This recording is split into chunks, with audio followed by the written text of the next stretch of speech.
For exclusive Danger Close merchandise and all things Jack Carr, be sure to head over to jackcarrusa.com. Get exclusive gear while it still lasts. That's jackcarrusa.com.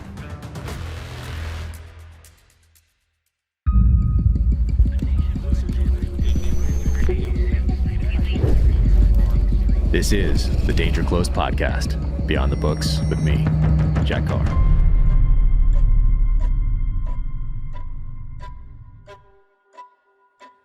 Welcome to the Danger Close podcast, an IRONCLAD original presented by Navy Federal Credit Union.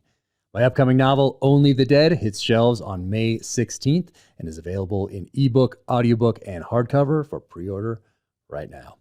My guest today, Geraint Jones. He is the author of Brothers in Arms, as well as a host of other books, screenplays, host of a podcast.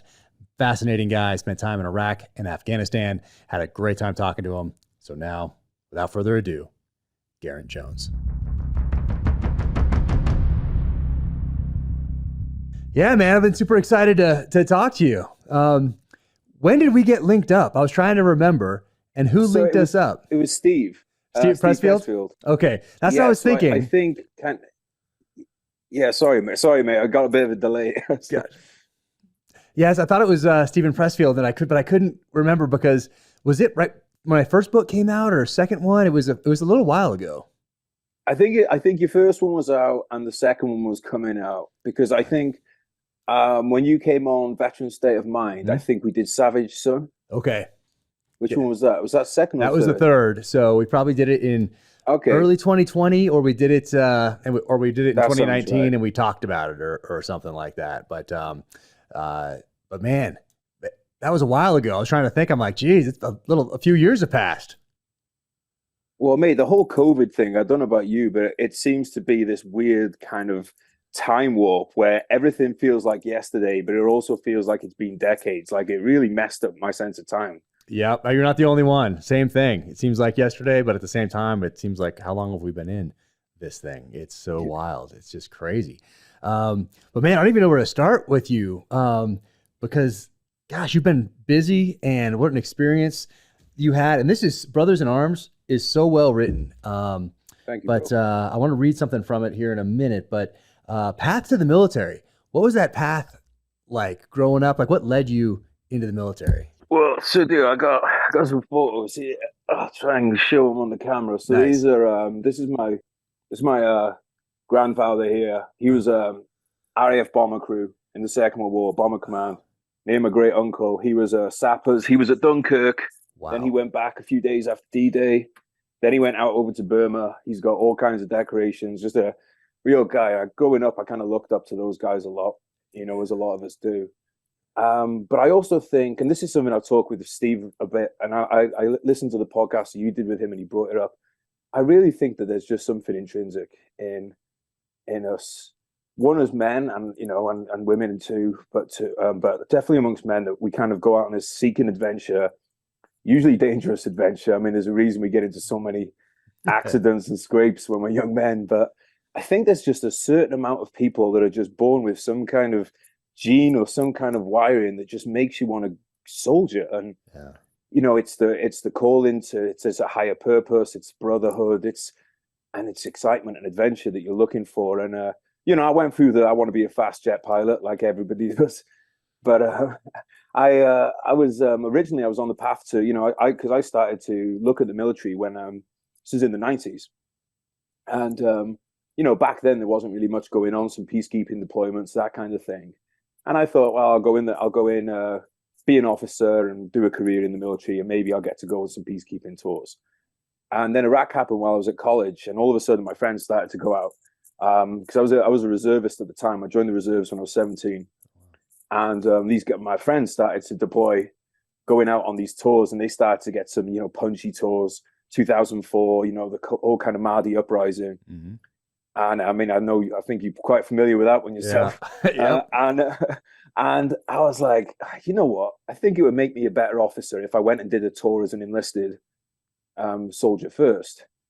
And then this is when I realized that the Army's plans and my plans are not exactly aligned. So I waited 2 years to get my call-up papers and go. I went out to Iraq. And do you want to go as far as that, or do you want to? Yeah, actually, let me ask about your those relatives, like the one that went to Burma. That's incredible. What did they pass on to you? Were they talking about it, or did you have to pull stories out of them, or did you read things in I don't know, history books, like some nonfiction, or then some fiction, and then go to them with questions about it, or what was your relationship like with those guys? Well, there was rumors. So my granddad was he was the most gentle guy you ever met. Oh, the door's just swung open. Here comes the cat. So he's the most gentle guy you ever met, but he believed strongly in service, and he went into Bomber Command, which is one of the most dangerous branch after the U-boat service. And it was really hard to reconcile this peaceful guy. And after the military as well, like right after the war ended, he got brain tumor. So he went through so much stuff, and I never heard him. Like, I think he got angry once. I saw him get angry once in like all the years that I knew him. And as I got older and as I got more involved, I was really into aircraft. He was, he'd always be making all these model aircraft and stuff. And I've got them all now because, they mean a lot to me. And, it started off with talking about aircraft. And then as I got more involved in the military, we started to talk a bit more. And, before my grandma passed away recently, she would say to me, I was always wondering what you guys would be, because we'd go in the other room and, we'd be talking about soldiering and that kind of thing. And he gave me a great piece of advice. So I believe he got shot down twice. And one of the times so this is what I've been told, and I haven't verified this. It's something I really want to do. And from what I believe, one of the times they were followed back in by the German night fighters, which apparently a lot of the times they'd wait for guys to be flying back over the channel because they knew that was when guys would start switching off. You start thinking, we've made it, we've been over the target, we're back home. And then that's when they'd come in. So he told me about that. So every time we go on patrol in Iraq, I was at that last mile, those last 300 meters. I always remembered that in the back of my head. Now, my uncle, on the other hand, he went in as a sapper. He went as a private. He was one of the youngest colonels in the British Army during the war. Like I say, won a bunch of. He served in the army until I think he's way into his 50s. But that was his place. You walked into his house and it was a regimental museum. Wow. He was always willing to talk. But it was one of those ones where I never wanted to question him about war. But we talked about the military a lot. And he was the one who guided me about the path to becoming an officer, being sponsored by a regiment, all of that kind of thing. So I was really lucky to kind of have those examples. And I think lucky in a way, they were distant enough examples that it wasn't, I know people who've gone into the army and their dad was a regimental sergeant major or something, and the British Army's a small place. Okay. So, there's only so many regimental sergeant majors, especially if you're joining, we recruit here kind of locally. So if you're from, it used to be, if you're from North Wales, you go in the Royal Welsh Fusiliers. If you're from South Wales, go in the South Wales Borderers. And then if you're, which became the Royal Regiment of Wales, which is now the Royal Welsh, which is what I was in. And then, you've got the Welsh Guards, which recruit from kind of all over the country, but have officers from England. There's a bit more of they have the old aristocracy kind of thing still going on in there a little bit. So I think I got a really good example from them. And they never pushed it on me, but they helped every step of the way. Yeah, that's amazing. And then you find yourself in Iraq in what year do you go to Iraq? November 2006. So at this point, down in Basra, there was no more soft hat patrollings, no more having tea with the locals. It was helmets, body armor, weapon made ready, and you're going out with warrior armored fighting vehicles. But my first deployment there, so I thought that I was going out with, there was 2 warrior battle groups out there, and I thought I was going out to one of those. And instead I found myself on this force protection company, which basically means you do a lot of guard duty. Yeah. And at the time I was so pissed to be going to this, but it actually worked out quite well as a learning curve. But I got really lucky on that because within that force protection company, you have teams cut away to different details. And one of them was working with the bomb disposal teams as their kind of like intimate kind of force protection. And that was such a great learning curve, 23 years old, getting to, because these guys are so chill. I mean, them, you've worked with them. They're just legends too, right? These guys are rock stars. So going out on patrols with them, because basically we cover Route Tampa was the team we did. So all these convoys coming up from Kuwait, going up to the north of the country. So, you know, we go out to a lot of American convoys, things like that. And then for a bit, I got to do the same job with the weapons intelligence section. So these are the guys recovering pieces of ID. I put a few little mementos on the side today because Nice. I was looking for my I was looking for my great grandfather's typewriter, but the house is in a state of flux at the moment. So I couldn't find it, but I will find you my great grandfather's typewriter. Oh man, what year is that? What year is that typewriter? But he was a ship's captain. So he's Victorian era, right? Back end of the Victorian era. And so it's got to be a really early one, right? But he wrote a book on stowage within the ships, which apparently is still used today. Really? I'm not on the royalty side of the family, so I can't tell you if that's true or not. But that's the kind of the rumor. That's amazing. But this is one of the benefits of working with bring this home from Iraq. What? So this is a 20 mil rocket which went through my room. No so way. Yeah, so this is it's full of cobwebs now, but that was the great thing about working with them. So I turned up at the airport to go through this. They're like, no, you're not getting through with that. But I had all the bomb disposal guys had done all the free from explosive certificates and everything from it, so I was able to bring that back and stick it on the mantelpiece. No way. Were you on patrol at the time, or when did that hit? So it's one of those stories where. You have near misses, right? You have a near miss where you hear the crack in the whip. And then there's near misses where, you're kind of like, if one thing had gone differently. So I was left off patrol one night because we had an extra man. So, we'd rotate, and what you'd have, every 13 days or so, you'd have the night off. Yeah. So I was sitting on my bed watching The Simpsons, and I had the window on one side of me and the air conditioning unit on the other. So there's only like one place where I could sit. Yeah. And I was sitting there and watching The Simpsons, and door opens and it's one of the other platoon sergeants, and he's like, right, get your kit on, you coming to fill sandbags? I'm like, fuck it not, it's my night off. and he's like, you are, get your kit on, get outside. So obviously I'm very grumpy. Go down, we go a little bit further down the camp, filling sandbags, the sirens go off, rockets come in, and then this guy that I really didn't like in the company comes up to me and he's like, oh, your room got hit by the rocket. I'm like, whatever, just thinking he's just winding me up. Anyway, I go back to my room and it was trashed. And just where I was sitting was this big hole in the wall, just where my torso had been. And that was the piece. Whoa. That piece I just showed you was the piece that went through that piece of wall. I mean, I work out, but I don't think I was going to bounce that off my chest. So, it was one of those ones. It's like, it wasn't a close call because it wasn't close to me, but it was like, if that sergeant had just gone, it's your night off. Yep. Then, that would have been the end. And that's the, dude, yourself. That's the way it goes on tour. Sometimes you think you're getting a lucky break or whatever, and but that was the main threat on the first tour, really, was for me. But we were going out, there was EFPs, that kind of thing. We got lucky, we didn't hit any. My friend, who was in another company with a different battalion, his patrol hit a daisy chain. It took out all 3 vehicles, killed a guy, took arms and limbs and off other guys. So the danger was there, but the fighting was going on in the city, and I could see this stuff going on. And it was like, for someone that wanted to be in the fight, it was infuriating, because I'd be in the tower, my eyes bleeding from boredom. I've got the radio. I can hear what's going on the radio. I can see the fight. I can see the RPGs going. I can see the tracer going. I can see the vehicles moving. I'm like, God, I need to be in that. So I volunteered to stay on for a second tour. And I stayed on with a armored infantry battalion this time. Oh, wow. Now, they thought that I'd been with the armored infantry battalion before them. So I turned up and they were like, oh, great, we've got an experienced guy here. You can go lead vehicle, dismount commander.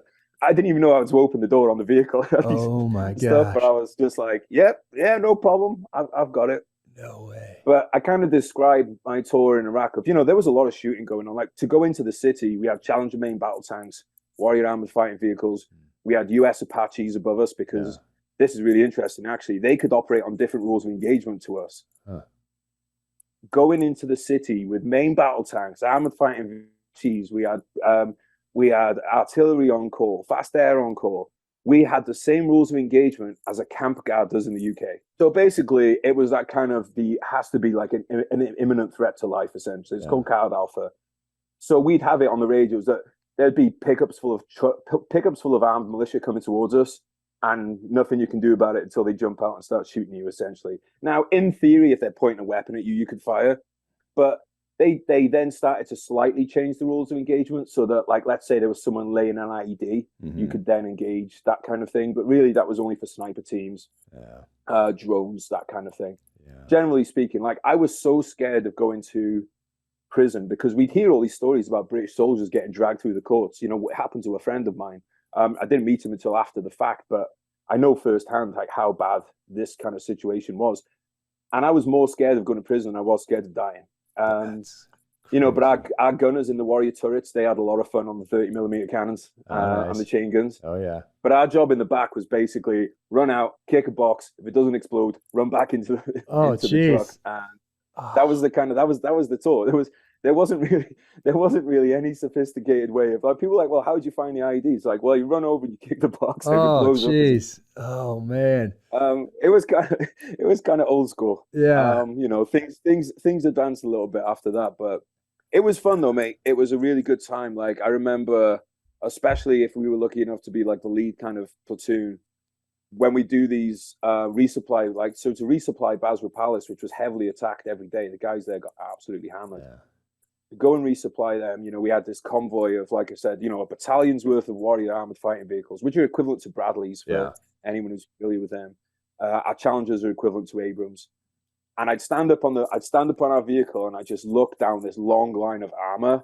Oh, dude, chills. Just absolute chills. Oh, man. So there was that. It was fun. I really kind of enjoyed that deployment.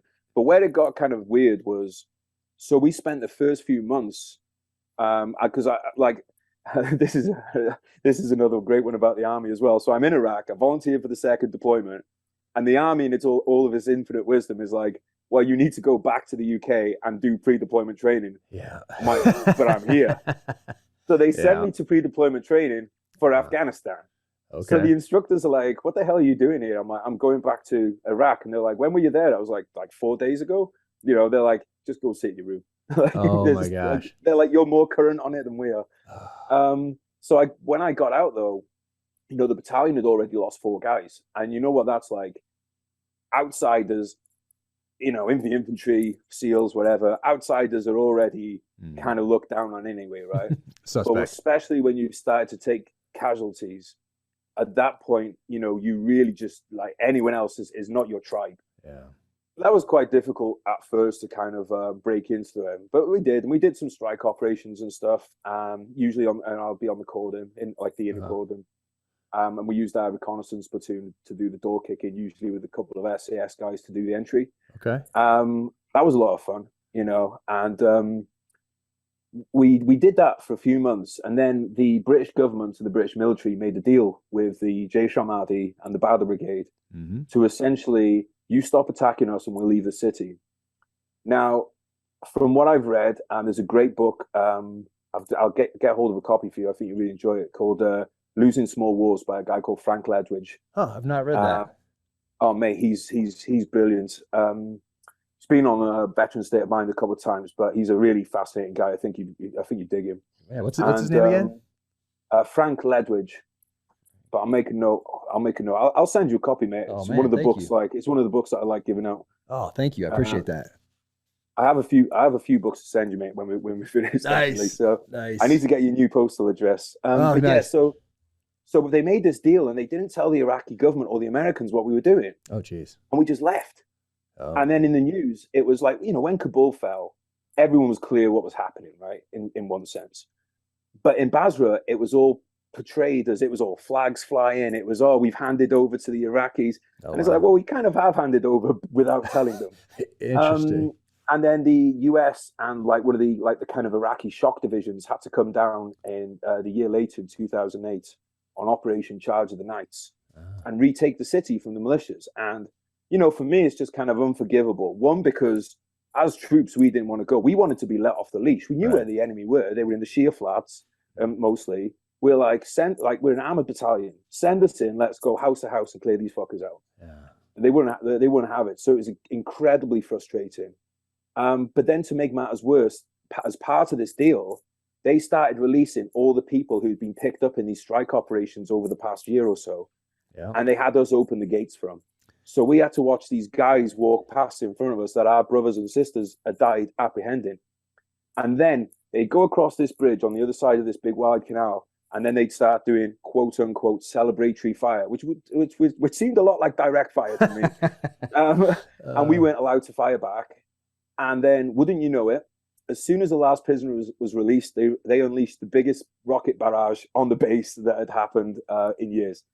So who would have known that the Jaish al-Mahdi wouldn't keep their word, eh? Couldn't see that one coming. Yep, had a similar thing in Najaf in 2004. After 2 weeks, really 11 days of like pitched street battles, which was akin to what I thought it would be like by watching World War II movies, because it was day and night nonstop for the whole 11 days. But eventually we pushed them back to the Imam Ali Mosque in Old Town Najaf, which is obviously a very important holy site in Islam. And that's when there was a deal struck with the Jaish al-Mahdi and Muqtada al-Sadr, and those same people that we've been fighting for the past 11 days got to turn in their weapons to the some Iraqi unit, and off then just walk on out to fight again another day, essentially. So yeah, I'm familiar. Yeah, those things stick in your throat, bro. Oh yeah, like, because it's like it's not like we were burnt out or not wanting to do it.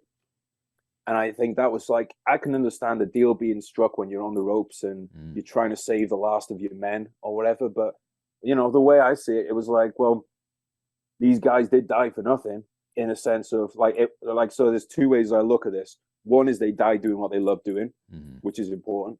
But on the other hand, if we're talking actual strategy, what was the strategic kind of end state from this is, they took someone for a few months, we handed them over, and then we left. And that is that's a real bitter pill to swallow, and I don't think it's one that I will ever swallow, to be quite honest with you, mate. Yeah, no, I get it. I think about the same things, and a lot of times I frame it as what lessons did we learn from it, and what can we take and apply going forward as wisdom. And I know that is hopeful, because especially our senior level military leaders and elected representatives, politicians, aren't very good at that. They're not very good at learning, pulling the right lessons from the past and then applying them going forward in a way that honors the sacrifice of those who allowed us to learn those lessons. So I do think about that quite a bit as well. But I missed when you held up that piece of shrapnel. Where did that one come from? Oh, this. Yeah. So this was out of my what we call a Bergen, which I think you guys call a ruck. Yep. Exactly. This came out of my ruck. This destroyed my spare socks. No way. Underpants. Yeah, it melted all my underpants together. Where did you get hit with that? 2 days into being on the ground in Afghanistan. No way. And then here I have my very high-tech IED finding kit, which is a paintbrush and a pokey stick. Oh, wow. So, yeah. Is crazy. What happened with that when that hit your ruck or your Bergen? So I just said it's kind of just funny that for all the advances in the military, when it comes down to IEDs, it still basically comes down to sticking your nose in the dirt and looking for them, which I kind of find phenomenal. You've got all this incredible avionics and stuff flying above you, and these billion-dollar airframes, and then guy on the ground being a grunt, digging in the dirt. Some things will never change, no matter how much some people want them to. Mm-hmm. But yeah, mate, we went out to, so I demobilized after Iraq. I went to work in the gym for a little while, and I wasn't enjoying it. I missed the guys. Yeah. And I was watching the news one day in the gym, and there was this warrior drove through a compound wall in Afghanistan. I was like, I need me some of that. Uh-huh. So again, stuck my paperwork in, took over a year to get through. By the time that I got to the battalion, the company that I was supposed to go away with had almost finished their tour. So it worked out really well, though, because I ended up going back out with the same company I'd been with in Iraq. Wow. And this was middle of 2009, which was really the kind of height of things for British troops. I would say the height for Americans in Afghanistan probably came a bit later when they took over from us. So probably around that 2010 period, because obviously they took over a lot of the areas that we were in, which is a trip actually, because I met some Marines once in, it was through Nate, our mutual friend, Nate Boyer. Nice. It was through his charity MVP. Mm-hmm. I met these guys, and it's crazy. You're like, you've slept and gone to the toilet and patrolled from the same bases and stuff, and you just meet these Marines on the other side of the world. That's always a trip. But yeah, we went out there, and the day I flew out, I had to go to a funeral for a friend of mine that had been killed with the Welsh Guards in the morning. So I was under no illusion about what we were going out to there. Yeah. And when I went to Iraq the first time, I didn't even have personal accident insurance. I was, like every young soldier is, I'm immortal. It's going to happen to the other guy, right? Mm-hmm. By the time Afghanistan had come around, I knew by that point, I was like, this could happen to anyone at any time. So you have to buy your own insurance? Oh yeah, bro. This is a British Army. Wow. Are there other choices, or is it just like a box you check and like your version? So you get they come in. It's a civilian company which obviously works hand in glove with the military. They come in and give you a presentation. And when they first did it, I'm like, no. I was like, oh, I'm keeping that extra £60 a month. Thank you very much. Yeah. And then as soon as my friend Chris lost his leg, I was like, right, give me all the policies you can give me. Okay. Wow. So it was. Yeah, when we went out to Afghanistan, companies at the time there, it was a lot of amputations, traumatic amputations and stuff were happening, a lot of deaths. There was a Operation Panther's Claw were going on, which we thought we'd be put onto, but so we were at Camp Bastion, where so any Marines listening will be familiar with Leatherneck, which essentially it was the same camp, different parts of the camp, and the medical emergency response team helicopter, the Pedros, massive respect to Pedros.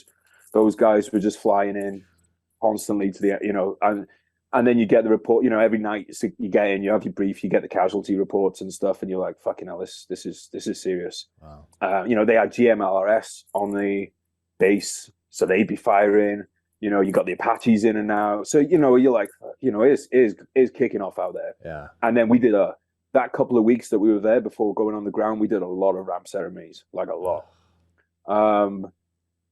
Probably too many, to be honest. I think because we had a lot of 18-year-old guys who were on their first tour. I mean, I can't even imagine what that'd be going like. Your first deployment, and in your first 2 weeks, you've been to God knows how many ramp ceremonies. But then we deployed, and it was the old thing of, we had to drive out in the convoy. We're the only warrior company in Afghanistan. Okay. They were great for Iraq because, one of my friends one of my friends got hit by 20 EFPs in a very short period. Yeah, he was lead vehicle. He got hit by 20 EFPs in a very short period. Nobody got killed. So those things were great in Iraq. And the armor's on the sides. The armor's strong on the sides, strong on the front. Yeah. Your ground clearance in a warrior is next to nothing. And unlike the AFPs, which come in from the side, the IEDs in Afghanistan were usually HME, and it was buried, a homemade explosive, and they were buried in the ground. And so they usually detonate with a track if they're going for vehicles, right? Okay. So just the blast wave were like, if you had your feet on the floor, it was shattering guys' ankles and things. So we'd have our feet on opposite benches to try and get that out. But just the force of being lifted up and thrown into the top of the vehicle would, cause a lot of grievous injuries. Wow. And unfortunately, we lost a few guys that way. There was I know there was another warrior later on, and this is something again I find unforgivable. They were not fit for purpose in Afghanistan, but they would continue to be lost. And there was one warrior that was hit, I think maybe a year after we were there, and everyone's side was killed. I think they had to cook off in there. All the ammunition went up because you got a lot of HE in there. And so I do find things like that unforgivable. I totally understand trying something out. There was a time when warriors were a great idea for Afghanistan, when it was just, mines out there. It was a great idea. But once they switched to these big homemade explosives, because you can dig a hole in that ground in no time. They limited us to using the same tracks. The command didn't want us to piss off the locals by driving through the crops. So we had to use the same tracks all the time. And there was very little ground that we could actually watch from a patrol base, which meant that realistically, anything more than 100 meters away, once you start going between the compounds, could be full of IEDs. Jeez. And they were, we found a lot more than we hit. We had some guys, this guy in Fwata. I would be surprised if he didn't find 200 IEDs on that tour. That guy was like, he was like, wow. Yeah, like he just turning up ID after ID, just balls of steel. But yeah, so we were on this move, supposed to take us 18 hours or whatever. Warriors, as they tend to do, have breakdowns, so we started getting delayed by that. Once that started to happen, the Taliban started to get in front of us, and so every time there was a wadi crossing, there was IEDs in it, so we had to wait for those to be found and cleared. And then there was a pop and drop IED that one of the warriors hit, so that delayed us some more. Then there was a massive IED that K killed one of the warriors. Luckily, everyone inside was okay. And we stayed for the night at FOB Edinburgh, which I know a lot of the Marines are probably familiar with. I think Pedro worked out of there on the later tours. I see it come up on Instagram and stuff a lot. We had the artillery held it. They had 105mm guns there for our fire support. And in the morning we had some American units clearing the way with some kind of like an engineer unit, which, you know, these vehicles are supposed to be able to find IEDs. I don't blame the troops for this whatsoever, but my vehicle was quite far back down the convoy, and maybe the pressure plate took a few times going over, but whatever it was, next thing I knew, smoke, dust. And unfortunately in that incident, we had a couple of casualties, including the driver who passed away in hospital afterwards. And that was a couple of days into being on the ground. So it was, and like, so we got there and I was like, well, fuck, this is it. This is going to be it for the next 6 months. This is going to be a daily thing. And it actually, I went there, I had a number in my head about, you know, just kind of looking at what was happening on news and being realistic. And thankfully we never hit that number, but, you know, a few of my friends got badly hit. I think it was just a few, probably maybe like 5 or 6 days after that. Well, actually, I'll rewind a little bit. So we went from there, then we went into this little checkpoint, and this was the soldiering you love, you know, bro. It was the no command. Yeah. You got your platoon sergeant, platoon sergeant. Our platoon commander was he was a sweat, you know, he was a salt, and he was a great guy. So we started to grow the beards, and it was t-shirts and flip-flops. There you go. And we started to get some engagements, you know, so on the other side of this big wadi was an ANA base with a small team of Brits. Okay. And that place would get hammered all the time. So every night it would just be kicking off. Wow. You just kind of like just have that lovely tracer show. And a few times we'd be in the Sangha and you start taking shots, and it was kind of fun. But unfortunately, so I was a GPMG gunner out there, which is equivalent to like a 240 Bravo. Okay. That was on the deck of the Warrior when we got blown up. And I said to them when we got to the patrol base, I'm like, I need to test fire this weapon, because this is just taking a big fucking hit. I want to test fire it. But I'm not going to name names, but I wasn't given permission to test fire it. And there was a huge gravel wadi that I could have test fired this thing into. Yeah. Anyway, a couple of days later, maybe not even that, I've got Taliban running between compounds in front of me. And I'm like, this is a machine gunner's dream. They were running right through the beaten zone. Uh-huh. And I'm like, I've waited my whole life for this. Click. And it turned out that it had there was like a mechanical malfunction on the inside, which at a gunner level was just past it was like an armorer level kind of thing that you wouldn't, you know, that you're not trained on. Yeah. And God, dude, it was so frustrating because it had been foreseen. Yeah. You know, but it was just a rule. But what was that, inexperience, or was that why would they not? I think test fire? It was a real weird time in Afghanistan where, you know, when the Brits first went into Helmand, it was JDAMs, Apaches, you know, get some kind of thing. Right. And even though the combat was actually, I'm not going to say more intense, but the casualties were higher and the combat was high, they were starting to go through this weird flux, what they were calling kind of courageous restraints. So that involved kind of like, you can't drop those terms. That's a great term. Courageous restraint. Definitely some colonel or general came up with that one. You know. But it's like, you know, you can't drop a JDAM on a compound unless you know there's not civilians in the compound. Well, how do you know there's never civilians in the compound? You're never going to know that, right? And look, there's a part of me that thinks like that's not a bad thing, because we're there to help those people. Yeah. And we don't help them by blowing up their homes unnecessarily. So it's not like the worst thing in the world. But the Taliban knew they clock onto what was going on. So for instance, they'd engage us. You'd see them all along the wall of this compound. Yeah. A-10s would turn up, and they'd see the people in the compound, but they'd stop shooting. A-10s would leave. They'd start shooting again. Yeah. You know, so it's a game of constant adaptation. You know, exactly, mate. But yeah, so a couple of days after we got there, we were sent down to and again, this kind of makes me laugh because people are always like, they say, oh, there's no front line in insurgency, which is kind of true, but there is also front lines, as you know yourself. There are front lines. You go past this route onto another part of the city. That's a front line, and we had a very clearly defined front line along a wadi, which was almost all the way down to Sangin was Taliban. So we went on patrol down towards there, and kind of crossing this field, and the next thing is just everywhere. Yeah, it all goes nuts, bro. And that to me was definitely the best point of my military career, because I was like, it's time to go full Vietnam movie with the pig, and just light up some tree lines, and that was a lot of fun. But one of my friends, as he got up, he was moving for cover, got shot through the neck, and jumped up, started running again, blood like kind of spurting everywhere. And again, just one of those ones where if he'd been this round went, like, I'm not saying he's fat, but it went through the bit of fat between his spine and his arteries. Millimeters one way he'd be paralyzed, millimeters the other way he'd be dead. Yeah. And this was all like in the first week, and I'm like, Jesus Christ, this tour is insane. Like, we can't keep this up for 6 months. And it did kind of ease off because this was summer. It's like fighting season. Yeah. But it was just, I don't want to say like cat and mouse, because I never felt like we were the cat. I feel like it was more like, I felt like if anything, we were the mice. Yeah.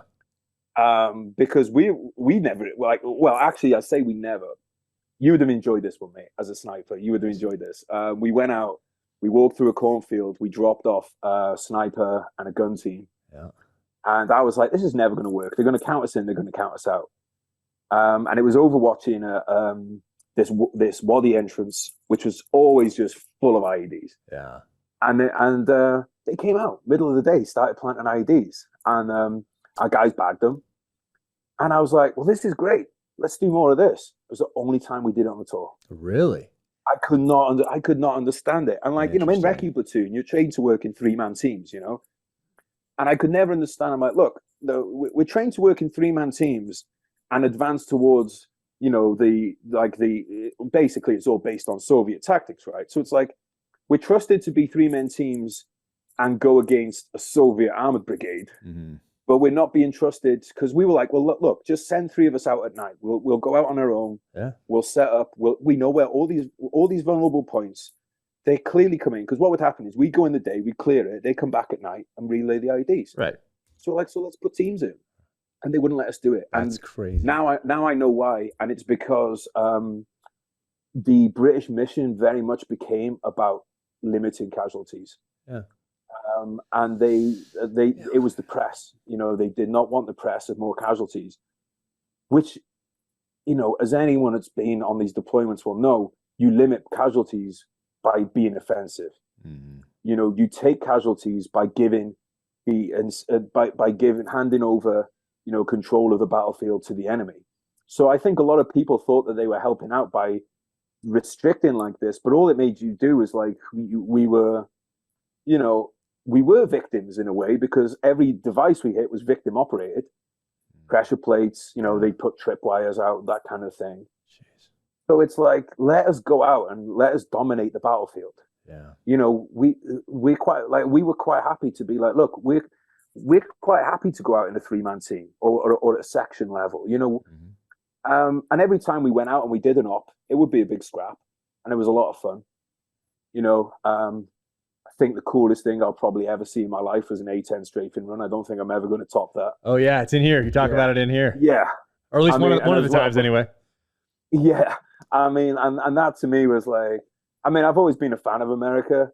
But there was nothing more America to me than seeing the A-10 come in and just smoke some dudes. And that thing's serious. They talk about it as a gun that has a plane attached to it, essentially. A cannon with a plane attached to it. Those things are legit. Oh, mate, they're so cool. Like, I think that might be the coolest job on the planet. It's a good one. A-10 driver. Yep. I've had a pilot in Afghanistan flew a flag for me and is on mission. Gave it to me afterward. That was pretty cool. I still have it. But yeah, those things are amazing. I don't know. And then they always try to get rid of them. I forget what the status is of that now, but somewhere right after they're always obviously effective, but when they started proving just how effective they were on the in combat, of course the military's like, we need to get rid of those. They're too old. They're not modern enough. And you're like, that's what you want to see coming over. That's what you want to see when you're calling in some CAS, when you're calling in some air. Man, that is wild. Recently on Change Agents with Andy Stumpf, an Ironclad original from executive producer Jack Carr. Andy sat down with author Siddharth Kara to discuss the horrors of modern cobalt mining. These people suffer enormous violence. So there are hundreds of thousands of some of the poorest people in the world, including tens of thousands of children, digging cobalt out of the ground. Never miss an episode. Subscribe to Change Agents with Andy Stumpf wherever you get your podcasts, and get the full cinematic experience on YouTube at This Is Ironclad.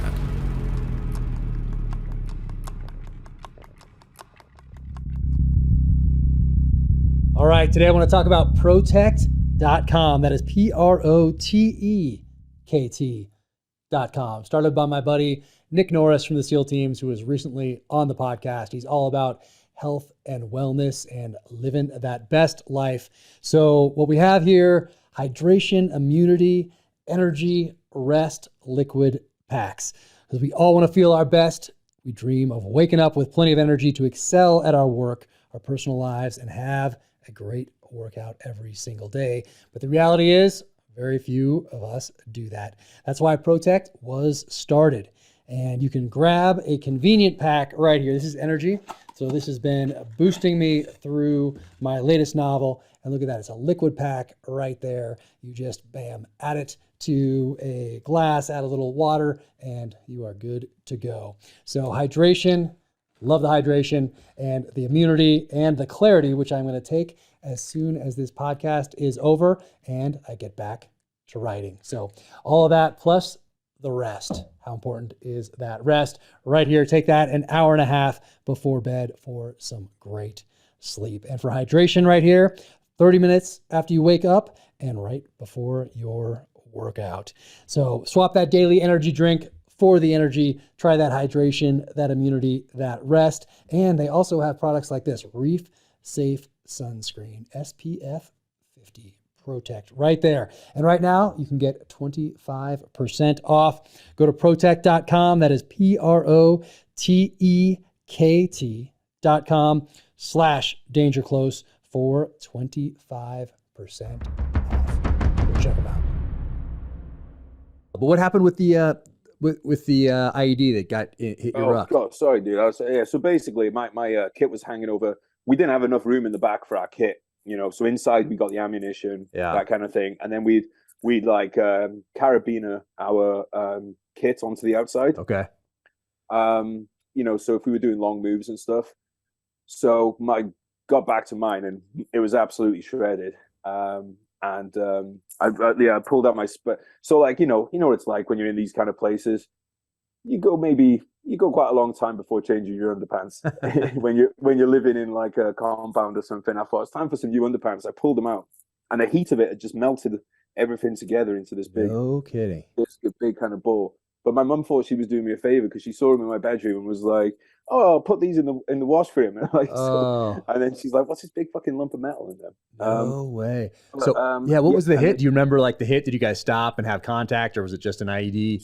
So we got told in this valley, like, look, this is because some valleys are more Taliban than others, and we got told in this valley, usually when because it was one of the most IED'd tracks in all of Afghanistan. Yeah. And we got told, if you get hit here, you will get smashed, RPGs, small arms, mortars.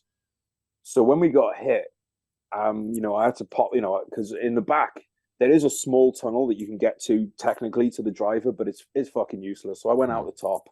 I was on the top of the vehicle and I was expecting to get smashed. But it never happened. There was some mortars, but I think that they saw this like long drawn out column of fighting vehicles with 30mm cannons. Yeah. And probably thought like, you know what, we'll leave the small arms today. Jeez. So that was it. But I mean, the biggest like threat when you're dealing with that is you then have to, in order to do the extraction, you've then got to clear the entire area for IEDs because, you know, like everything from the helicopter landing site to around the vehicle, everything has to be cleared because usually these IEDs aren't singular. They're usually belts. They're usually looking, they know our tactics. They know first thing that's going to happen is, and like we've been told, like, look, if someone gets hit, you know, don't run to the vehicle, take your time, you know, use the metal detectors, you know, work your way across slowly. Our medics were like, no, straight off their vehicle, ran straight to ours, you know. Emma was one of them, and there was, we call him Jesus, who was one of the signalers, you know, like before I knew it, I was dealing with a casualty and they were just next to me, you know, so those guys are just like, yeah, whatever, fuck it. If I get blown up, I get it blown up. They were gone. You know, just, yeah, that was something to see. Yeah, it was weird when, and then it was one of those ones where, so that I had that ruck with me for the rest of the deployment. And like I said, it was just chewed apart. And then when I went back to the battalion, you know, I went back, finished the deployment, you know, I went in and I was like, I need a new ruck. And they were like, well, can't accept this one. It's too dirty. Go away and clean it. I'm like, you gotta be kidding me. Like, this is not going to be used. But yeah, like I still have the cover off the back of it, which is with all the holes and stuff through it. But it was the luckiest game, and I feel like obviously, you know, I think about Hunty, the driver. I think about him a lot. You know, like you know, it's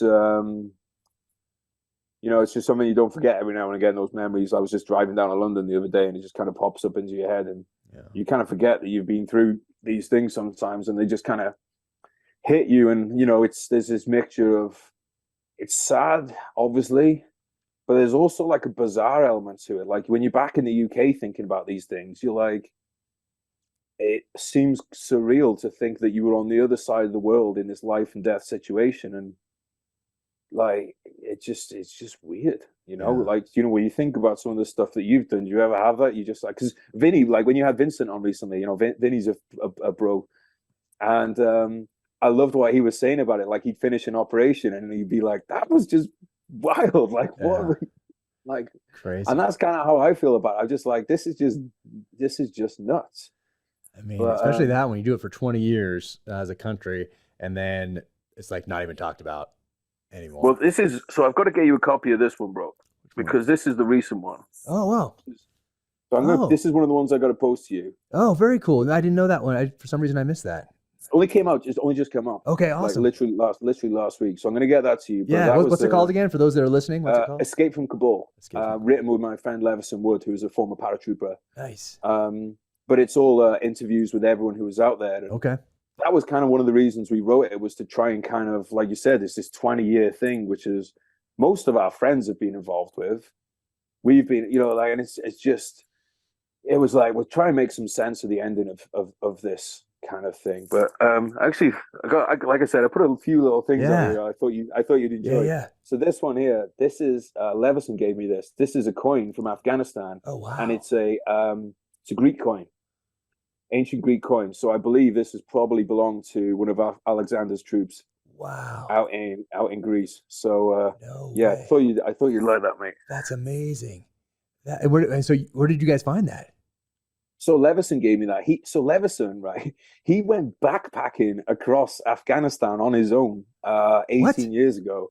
Yeah, before he joined the paras. So yeah, he went out there and he said, like, you know, because there was a kind of period, you know, where, and like, you know, the Afghan people are incredibly hospitable, incredibly generous. It's one of those countries where, you know, they have this code of honor about taking people into their homes, and you know, they'll give you their last bit of, you know, their last meal, and yeah, he walked across the country. I mean, he's a fascinating guy, mate. This Levison, he's done all kinds of crazy things, like walking the length of the Nile and all kinds of stuff. So yeah, he gave me that when we finished the book together. Nice.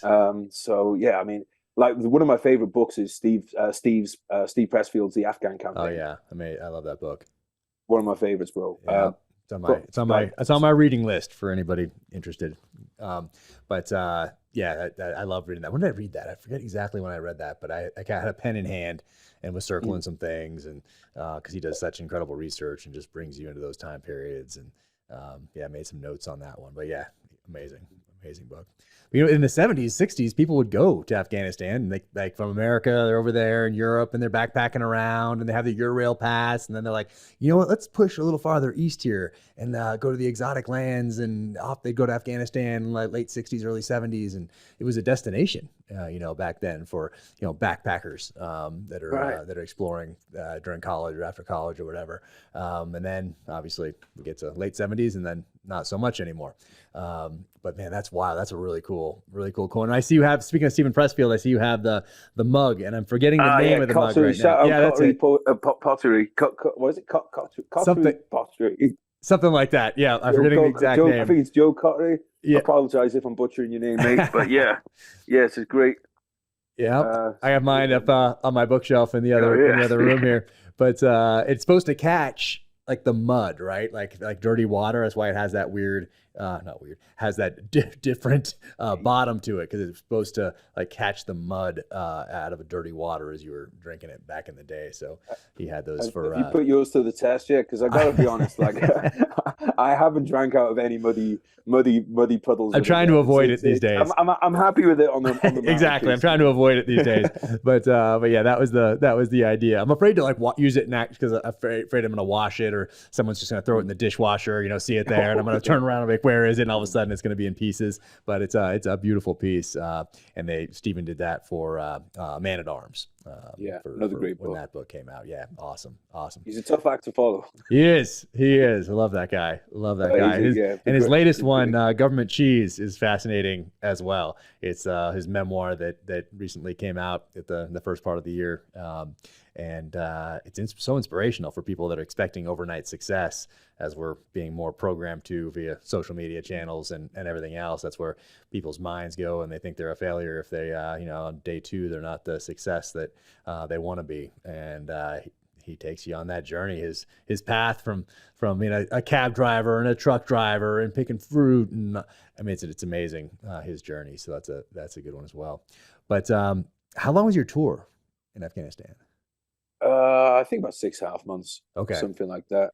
Yeah, I actually have an issue with our tour length. So a kind of 6-month tour is like a legacy from the Northern Ireland days. Okay, where we rotate battalions through there, and I don't think it's long enough, because the problem is as well, you do 6 months and then they take guys out for R&R rotation. You got guys going away on R&R, guys coming back, and then so the first kind of months of the tour you don't have guys on R&R, which means you can be a lot more offensive.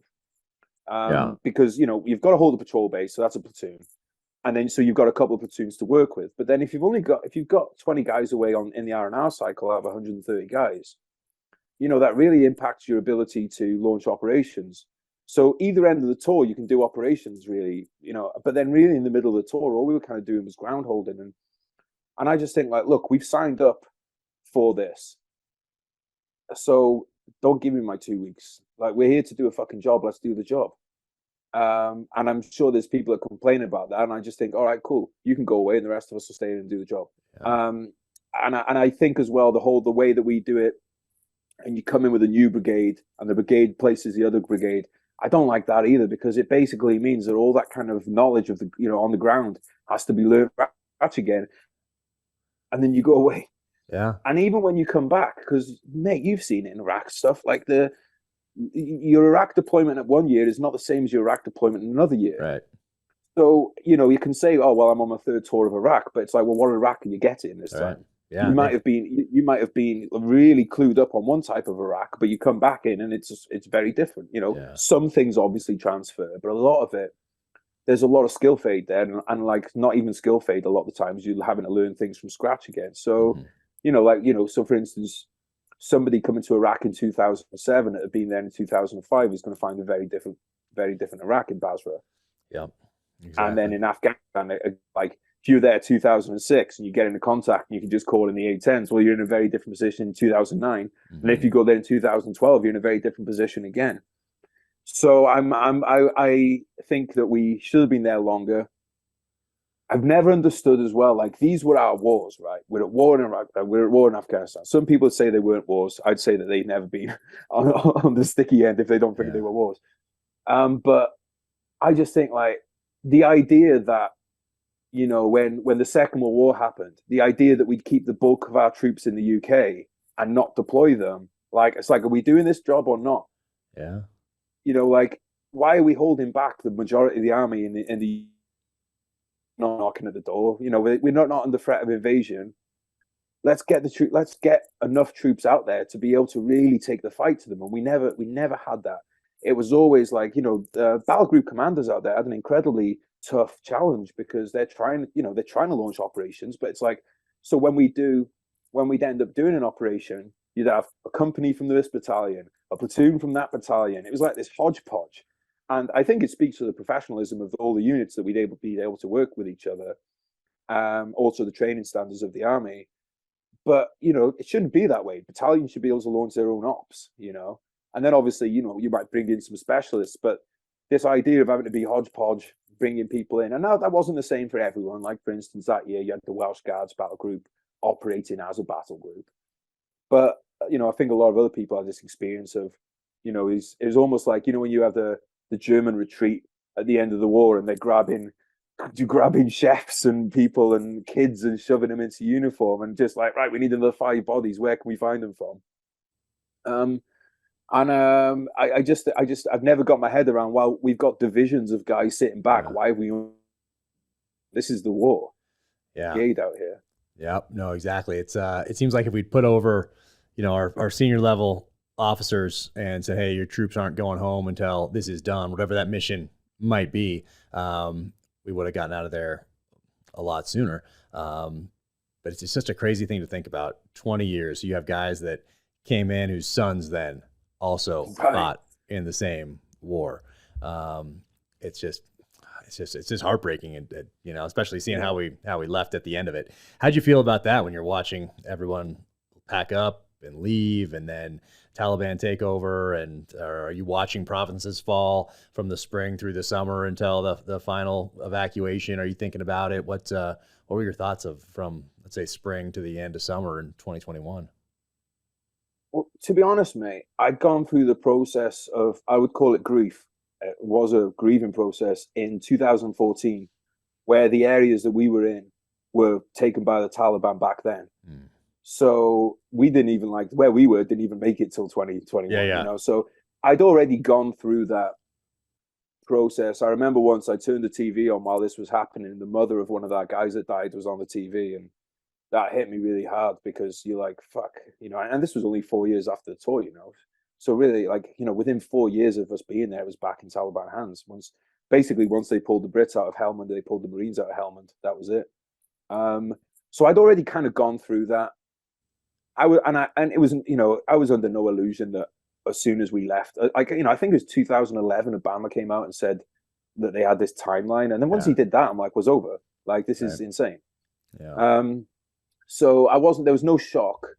Obviously, there was anger at how it was done. You know, I couldn't understand the decision to close Bagram. Right. Just couldn't get my head around that.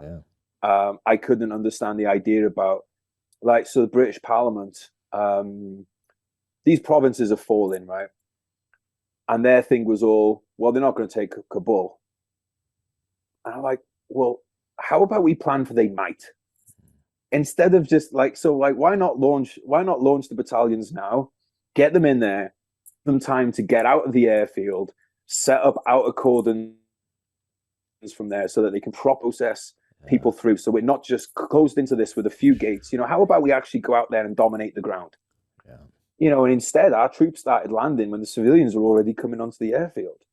You know, the foreign secretary was on holiday in Crete. You know, they didn't recall Parliament until Kabul had fallen.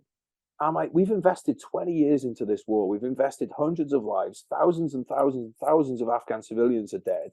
This is supposed to be our ally. That's what we've been told. And you're not even going to recall Parliament just in case. You know, by contrast, they recalled Parliament within 3 days when Prince Philip died. You know, a royal family member seemed to be a higher priority to recall Parliament than the collapse of one of our allies. And I just find it unforgivable, totally unforgivable.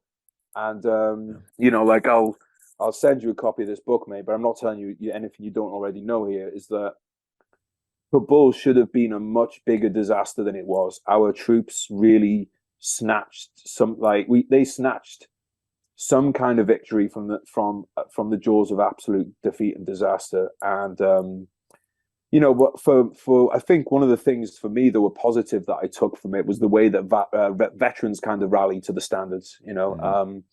Which I believe is probably the first time this has ever happened in history, because of social media. I'd have guys coming into my DMs, American guys saying like, I can't get my guy out. We can't get them out, but I know two para are getting people out. Can you help? Wow. And then, I make a phone call and he makes a phone call, and then some guy in two para answers the phone, and the next thing they're going into the crowd and pulling these people through. And some people, Dunkirk, WhatsApp war, whatever you want to call it, it's never happened in history before. And as much as there was all this tragedy, I don't think I've ever been more proud to be a member of the veteran community. Yeah. Because nobody had to take those calls. People could have washed their hands of it, and they didn't. And it was great to me that where the governments were failing, veterans were saying, well, you know what, you're not going to do it, we'll do it. And I think that really showed to me that a lot of people do care. And it also showed to me as well, something that I've kind of, really believe strongly, and I'm sure you do yourself, is, Britain and British military, American military, we have such close bonds. And, it doesn't matter to me that this guy that's messaging me is a stranger. I've never talked to him before. He's not even from the same country. It's like, he's American military. That's my brother in arms. I'm going to help do what I can to help this guy. And I had a very small part in this, so I don't want to overstate my part in it.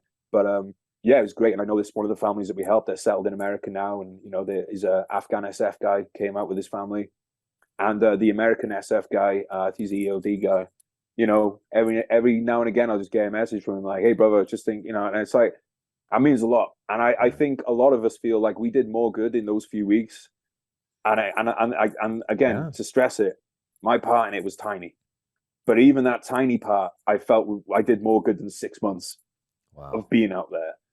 Yeah, I hadn't thought of it in those terms before, but you're absolutely right.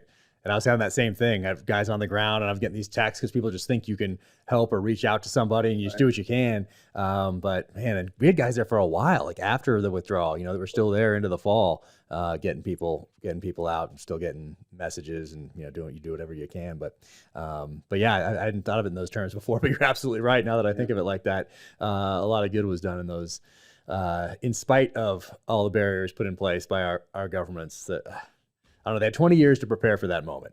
20 years. Exactly. And this is the best you can do? Like, that's tough to swallow right there. And it gives me no confidence in anyone in any leadership positions in the military or in the political sphere who are supposed to be in charge of our military, commander-in-chief wise. It's just 20 years. You had 20 years to plan, and this is your plan. Good job, guys. It makes me very angry. And so, in writing the novels, it's very therapeutic, and I want to ask you about that too. But very therapeutic. I can write about it in the pages of thrillers in fiction, and it is very therapeutic for me because those politicians and military leaders certainly give me a lot to work with as far as characters in these novels. But let me read. Actually, I want to ask you about, because we're talking about R&R and taking breaks, and at some point you guys, and as did we, have a decompression stop on the way home. Oh yeah. And it didn't really end up working out the way I think they thought. I mean, maybe it's a good idea, but I never understood the leaving in the middle for some R&R of your 6-month deployment and coming back. That was just, I didn't understand that at all. I never did it. But you guys stopped in Cyprus, is that right, for a decompression stop at one point? Oh yeah. The 2 days that were living in for me. So this was after Iraq. So they started to, because they realized that we were having a lot of guys were getting back, and they were going straight out drinking in the towns and just getting into fights. And there was this like camp in the middle of nowhere in Cyprus, and they were like, we're going to put them there. We're going to give them all the alcohol they can drink. Oh, jeez. And scores are settled. Lads go crazy. I mean, I'm not going to go into the details, but let's just say It was disgusting. And I think, but they stopped doing it. So when we came back after Afghanistan, they put us on a 2-can rule. And I think I think it must have been like the cleaners went on strike, or they were looking at indicting people for war crimes or something, or crimes against humanity. Because what happened in that camp, was was an ordeal. And but it was a great idea. Yeah. Because you did need to get that out of you at the end of it. Lads needed to have a fight and a cry and to just act like animals and to get it all out. And for the first time in a month, you haven't got your weapons, you haven't got anything. You can just be a group of crazy chimpanzees with each other, and I think you need that. But yeah, something happened because they changed it 2 years later. So I think the generals must have thought that they were like, okay, well, this is probably a good idea, but this is not good. If it ever gets out what's happening in this place, the PR would be awful. Oh, wow. Interesting. But you'd see other units getting on the planes as black eyes and everyone's hungover. But it was great because everyone just slept all the way home. And you get back on that hangover, nobody's going out and fighting then. Everyone's going to bed. Oh my gosh. Yeah, I guess, coming back from World War II, especially on this side, a lot of guys had to cross the Atlantic again, coming back west on ships and have that time, that decompression time, a forced decompression travel, not necessarily a stop, but it took a while to get home, and you could process some of that stuff before you got back. Maybe there's something to that. Well, these guys that came back from, say Tupara, when they came back from Kabul, they had to go into COVID quarantine. Oh, geez. And they weren't allowed to do it in their barracks. They had to do it in an aircraft hangar. So they did imagine that you just come back from Kabul 2 weeks, and they weren't even allowed to go to their block and be in their barrack rooms. It's like, no, you're staying in this aircraft hangar for a few days. That is not going to chill anybody out. No. If anything, you're going to be absolutely wired to fight at the end of that. Yeah, just even more angry. If you were angry before, guess what? Man. I want to read this author's note here because it sets the tone for Brothers in Arms. But not only that, it also just highlights what a thoughtful writer that you are, and such a talent. So I want to read this. And you write, "I never thought that I would become a drug addict. I never thought that I would want to take my own life. That all changed after Afghanistan. And this book is based on the journals that I kept during my time there. Maybe my opinions here seem raw and angry, but I have been true to how we felt at the time. Almost a decade has passed since our tour, and I have softened with hindsight, but this book is about our experience on the ground, and so it would be wrong of me to moderate our behavior and attitudes for the sake of people's feelings now that I am safe from harm and free of bullshit. That being said, I'll be the first to admit that my own knowledge of war is severely limited. I did not climb trench ladders. I did not storm beaches. I did not fight in Fallujah. I did serve in Basra and in Helmand province, but there are a lot of others who did more than me. Bearded men of the SAS who killed the enemy where they slept. Young riflemen who lost friends and limbs to IEDs on a horrifyingly regular basis. However, my own experience is the only prism through which I can offer an insight into that which I hold most sacred, my comrades. This story is for them, because they deserve to be remembered forever. Though I know little of war, I feel as though I know a great deal about soldiers and the comradeship that exists between them. I've written this book so that those who have never had the honor of experiencing the camaraderie can look from afar and be touched by it. And so those of you who have known the bond, a bond so special that it can only be forged on the anvil of shared danger and loss, can find in these pages memories of your own comrades, for the spirit of the soldier is constant, timeless, and universal. Finally, I have written this book for myself, so that I can open its pages and be taken back to the greatest days of my life. I lived among heroes, and this is their story." Bro, that is powerful right there. Thanks, mate. And that's the first time I've heard that since I did the audiobook like 5 years ago. Oh my gosh. You read the audiobook for this? Yeah, I did, man. How difficult was it to read because when you're writing, it's, you can take a break, you can have a sip of water, you can like sit back and go, man, and then get back to it, but if you're reading that, did you compartmentalize it and just be like, hey, I have to get through this, I have to read it? Or was it very difficult to Oh, to read? it was difficult, bro. I was still going through things at the time, and like you've got these strangers who are lovely strangers, but strangers nonetheless, staring at you through the goldfish, kind of like into the goldfish box. Yeah. And there was a bit where we say, we will remember them. That's our kind of thing at the end of every ceremony, and I couldn't get past that. Every time I tried to say it, I just choked up and started crying. So that bit was really hard. I had to have a minute. And there was a bit as well there's a bit in the book about when I have to give evidence at an inquest into the death of one of the guys. Yeah. And that was really hard to get through. When the book first, so we recorded in London, which is down south of England. And I went for a pint with the editor when we finished recording, and found myself in Scotland 2 days later. No way. Yeah, I found myself in Scotland with a hell of a hangover. I'm glad I did the audiobook. Like I'm very much, I know you have it. Is it Ray? Ray Porter. Yeah. That does your audiobooks. Mm-hmm. And I mean, I'm a big believer in fiction. Hand it over to the pros. Yeah. But I do feel that there's something, especially in this day and age with podcasts. Yep. Like if I listen to someone's podcast, I'm like, oh, they've done an autobiography, or I tell you who's a great example. You've had Ryan Holiday on your podcast. I'm a big fan of his work, and I love the fact that he reads his own books. Yeah. And like, so I don't want it for fiction. If it's fiction, get me the pro. Right. But I like it when people read their own personal books. So that was the kind of decision behind it. But I think it's one and done. Yeah.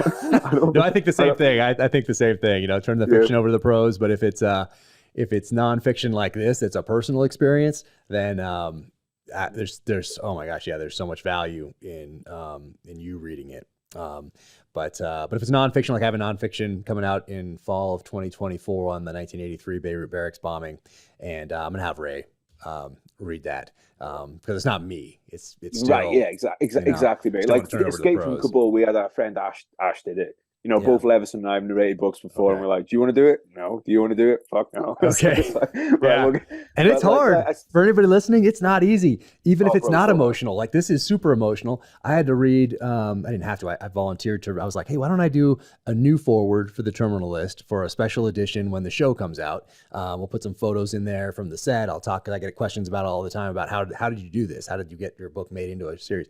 And so I just told the story of that. And it's like 6 pages, and I wrote it. And it wasn't like I wrote it 10 years ago. I wrote it like a couple months before, and I ran the cord for a mic like this under the door into a closet. I hung a bunch of clothes all over the place until the director said, "Okay, that sounds good."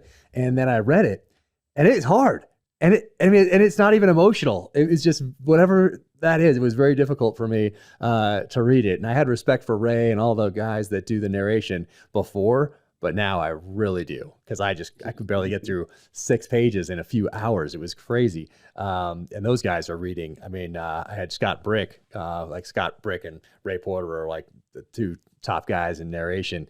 And he read Atlas Shrugged, like Ayn Rand's Atlas Shrugged, which for those listening is, or watching, I mean, it's like this thick. I had one in here the other day because he was on the podcast, and I held it up for him and asked him what it was like to do that. But that's pretty serious. If you're reading Atlas Shrugged and it's an audiobook, he said it was 60 plus hours, I think he said, on the podcast, but that's a long time to be reading.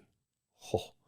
Do you read your books out loud when you finish writing? Do you read them back out loud? Because I know you said about the character names and stuff, but you know, because I feel like that's kind of something that I can't remember who I got given that bit of advice from, but I do think it's a really worthwhile thing doing. I haven't done it until this last book, the one that comes out here May 16th, Only the Dead, and I didn't read the whole thing, but I would stop at certain points because it was complex as far in areas that I don't know intimately, like the financial world. So I had to sit there and say, okay, I'm going to read this. And how does this sound to somebody that is not in finance? And how is it going to sound to somebody who is in finance? But so I did that a few times, but I didn't read the whole thing. There were certain passages, maybe a full chapter here and there, but it's something that I think is valuable. I think if I had a little more time, that I would have read I should probably start reading the whole thing in parts after I finish a chapter, like stop, read it through. Because I mean, I'd read it through without verbalizing it, but actually verbalizing it and see how much I catch. Somebody told me a long time ago that they read their books backwards, meaning they start with the epilogue and then go to like chapter 68, chapter 67, however it's set up, and that they catch more because their brain isn't in tune with everything going from the beginning all the way through. And so they're catching a lot of the things that your brain puts in place as what should be there because you think it's there rather than what is there. So an and instead of an and. Like you can catch some of those type of things reading it from the epilogue backwards a little bit better. It works a little better for them than it does reading it from the beginning all the way through and catching those sorts of things. So I haven't tried it yet, but I think there probably is something to that. Yeah, it's an interesting idea. I mean, anything that's kind of shaking things up and taking you out. Because sometimes, you're so familiar with something, your eyes just read so fast, ahead. And, I mean, dude, it's like the editing process. You've gone through this book so many times. You've showed it to friends. You've had them come back with notes. You've had editors, proofreaders. Yeah. And then when Brothers in Arms came out, my brother said there's a spelling mistake on page 1. Yeah. Like, it happens every time. How is this possible? It happens every time. I had it happened to me 2 days ago. And I went back, I did a podcast. I went back upstairs and I started to read a few passages for the audio clip section. So I try to find some that are going to be between 30 seconds and a minute that we can grab from the audio recording and then put on social channels as kind of like a teaser that don't give too much of the book away, but still sound cool. So I was going through that and I came to this part and I'm like, oh, I changed this like 3 months ago. This one word. And I went back, I'm like, it's gotta be changed. And I went and I looked at the third pass, I went second pass, first pass, went back into the Word document. I'm like, and it was from the little research, and I've grabbed the book. I'm not going to say what it is because it's semi-embarrassing. So I had the book out. There's a movie of it, and I checked that just to make sure there wasn't a difference because sometimes they change names in books and films, and I just wanted to make sure I was right. So I had those all there, and I swore that I changed it. But somehow my mind, as I read it all these times through, put in what was supposed to be there rather than what was actually there. It's a weird thing. It's a weird psychological little, I don't know, tick, I guess. It's just a weird deal. But did you keep journals the whole time you were in, or you've done that your whole life, or where did the journaling come from? No. So it was basically after Iraq. So when I did the bomb disposal job, so I was a lance corporal and we had a sergeant leading the team, but he got diarrhea and vomiting. So it was like, right, Corporal Jones, you're leading as the force protection team for the ATO. You lead the convoy out, and you set up the incident control point and everything. And like, I'm as green can be, and I have no memory of any single one of those for ops because I was just blacked out with like fear and adrenaline. And it's like what Vinny, like Vinny said when he came on about like those sometimes you just when he did that audition and he blacked out. There's certain points I had it happen when I had to give evidence in the court, just black out. And I'm sure at the time I probably had some stuff that I could have written down about it, but it was but the long-term memory of it was gone. And also just things like you remember that you had like some of the like laughs that you have in these places. Like that's one of the best things about it. People always think like obviously like the excitement of a firefight or something is great, but I don't think I've ever laughed as hard as I have on deployments. Yeah. And in Iraq, I kept very short notes, but I was like, this isn't going to cut it. Like I've already forgotten so much stuff. Right. So in Afghanistan, it helped as well that there was no distress. Like we're living in compounds with no electricity, no running water, anything like that. So you've got to have something to distract yourself. So again, there's only so many books I could take out with me. Yeah. I think the Afghan campaign made a trip out there with me. Actually, nice. I like it. I took it out. I was a big Bernard Cornwell fan too. Took a lot of his stuff out, the sharp stuff. But yeah, it was something to kind of do. And then I wrote. I used to write a lot of letters. Okay. And I think I had it in my mind at that point that I wanted to write about soldiering. I was never the best soldier. I think I was a decent one, solid, but never the best. But I thought. Like I'm a big fan of I've read a lot of war memoirs growing up. Okay. And, and again, kind of Steve has these characters in his books who are, the kind of the chroniclers, the warrior poets, whatever you want to call them. I definitely would consider myself a poet, but I mean, back then the poetry was how they chronicled, the events. And it became very important to me that, because I saw this after Iraq as well, it was like rug, everything under the rug. Yeah. No one was talking. There was no films being made about it. There was no TV shows. There was no books. And I'm like, this stuff's all going to get forgotten. I mean, like, how's this going to be remembered in 30 years? It's not even being remembered now. And I'd be the first to say that, like, what I experienced, I think, was common of what an infantry soldier experienced. It wasn't, Dev Group stuff or SAS stuff. And it wasn't, like sometimes you have like, it wasn't, like one of these rifle platoons that finds themselves being over, and it wasn't anything like that. But most soldiers' experience aren't like that. Yeah. And I thought, I want to speak for the soldier who's going out and poking for IEDs every day. I want to, the soldier who's standing on guard duty. It's 3 o'clock in the morning. He hasn't slept for days, and he's thinking, like, questioning his life decisions about what led to him to be in Afghanistan. I was like, that's what I wanted to write about. So the other thing as well, that's some very funny, like, our group of friends, we called ourselves the Firm, as a group of like experienced NCOs, and God, we just had so much fun. Like, it was just fun. And it was nice to write about. And like, those journals now, as you can imagine, are like prized possessions. Like if it was a fire, they're the first thing that's getting rescued. Like, it's the journals.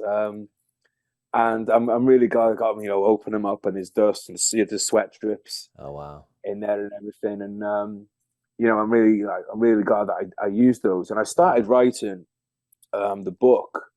So I did. I worked on the ships doing the anti-piracy security for a while. Yeah. So you came home and then you got out, and then is that a contract work? I worked in the gym, and I was really lucky. Like, the gym I worked at, there's a professional rugby team there, and that was almost like a surrogate military family that I kind of joined onto.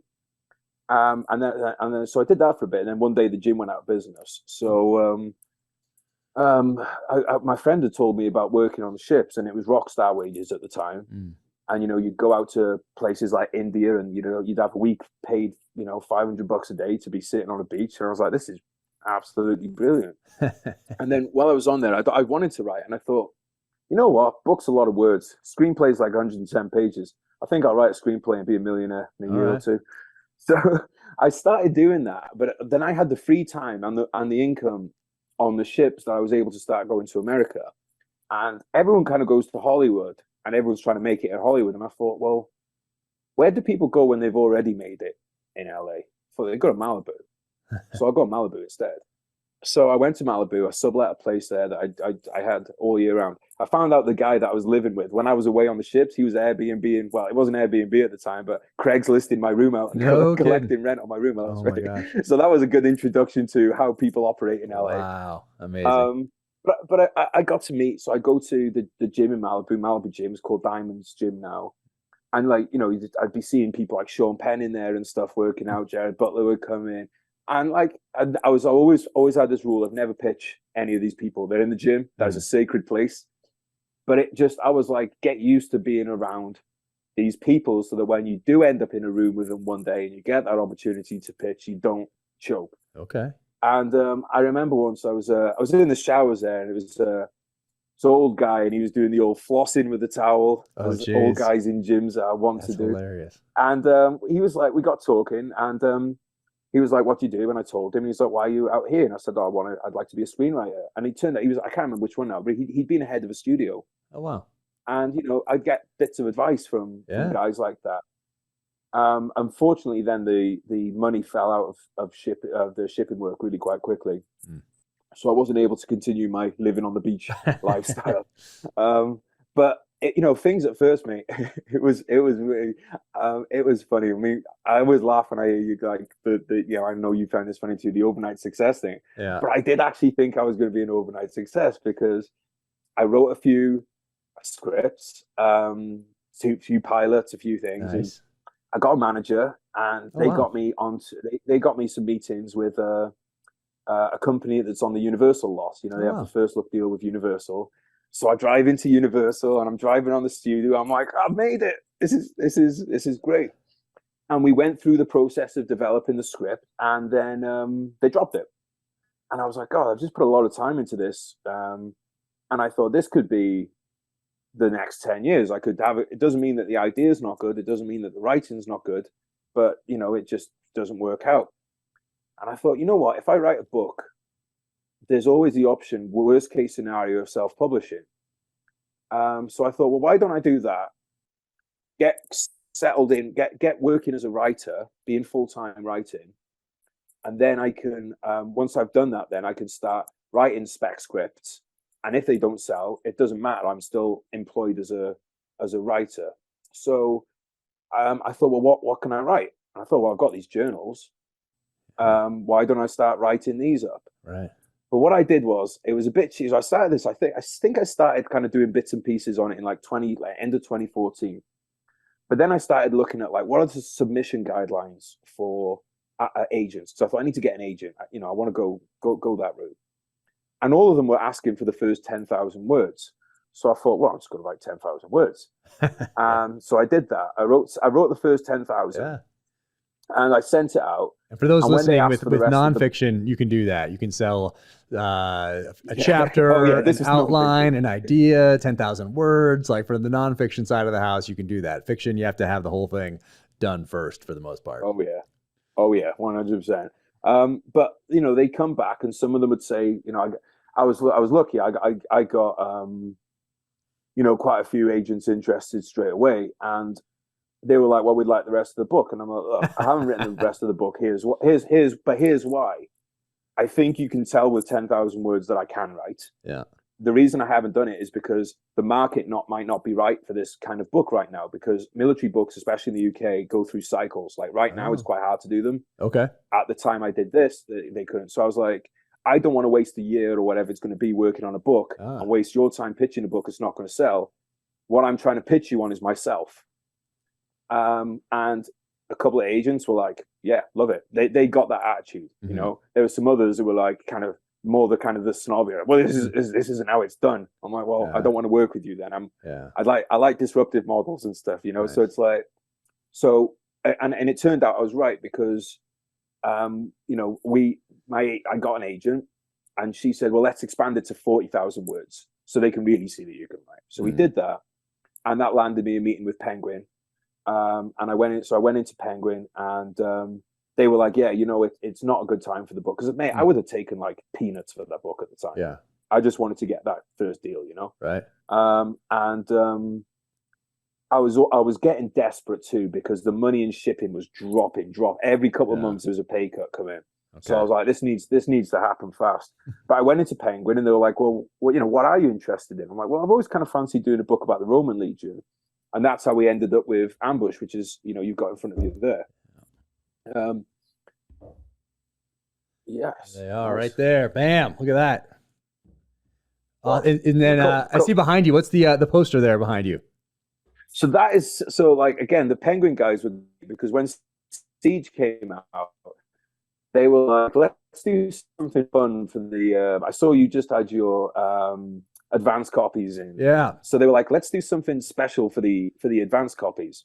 So we did this. You might not be able to see on the side, but it's got the Born to Kill on the side. Nice. Yeah, helmet. I can't quite see it, but that's just amazing. Like the Full Metal Jacket movie. So we basically copied the Full Metal Jacket poster, but put a Roman. Because that's that was kind of the tone we were going for. So how did you go from this from the nonfiction over to writing what you wanted to write about? Yeah. So did you get the bit what I said about the meeting with Penguin? Did you get that bit? Yeah, you're going to the meeting with Penguin. So essentially, I didn't even finish Brothers in Arms. It was the 40,000 word sample was still there. Okay. But then I did Ambush, but then the first books that I actually had published were these two short books with James Patterson. I was going to ask that. Yeah, I didn't know what order things came in. How did that come about? Especially as your first ones, how did that come about? So, I mean, this is the perk of having an agent, is that they will bring you work. As well as selling your work, they can bring you work. And my agent said to me, she's like, look, because I hadn't had anything published at this point. they were like, James Patterson's doing this new series of books called Bookshots. She said, like, look, it's going to be a long shot, but do you want to throw your name into the mix? And I was like, yeah, of course I do. Get, put me in, coach. Yeah. So originally I was put down for one, and they really liked what I came back, and I was like, look, I can do more. I'll take as many of these as you can give me. How did they put you down for? They gave me. You mean what do you mean put you down for one? Like they gave you the job, or they submitted you to do so one? So essentially they put me in and said that, like, and I'm not sure what the process was on their end. All I know is that, the agent said that, she had someone interested, and they had these, they were like, oh, we're looking for ideas on this and ideas on that. So I wrote some outlines, and they liked one. And so there was a number of projects that they were looking for. And I was like, well, if I'm going to go for one, let's go for two. Okay. Yeah. So I did two, and they gave me both. Wow. And then the third one was a follow-up. It was originally, so that we ended up being this one here. This was originally going to be a short one. Okay. And then as we were working on the outline, Jim and the team were like, you know what, let's make this a full-length book. So I got to do this. I think I did this in 2017. Wow. So this came out 2 years before Brothers in Arms did. Okay. But I mean, that was just phenomenal because, James Patterson's an absolute powerhouse. Yeah. And and again, like, it's fair to say that I had a pretty strong ego at that point. So I'm like, oh, this is just working with James Patterson. And like now I'm like, I've worked for James Patterson. Yeah.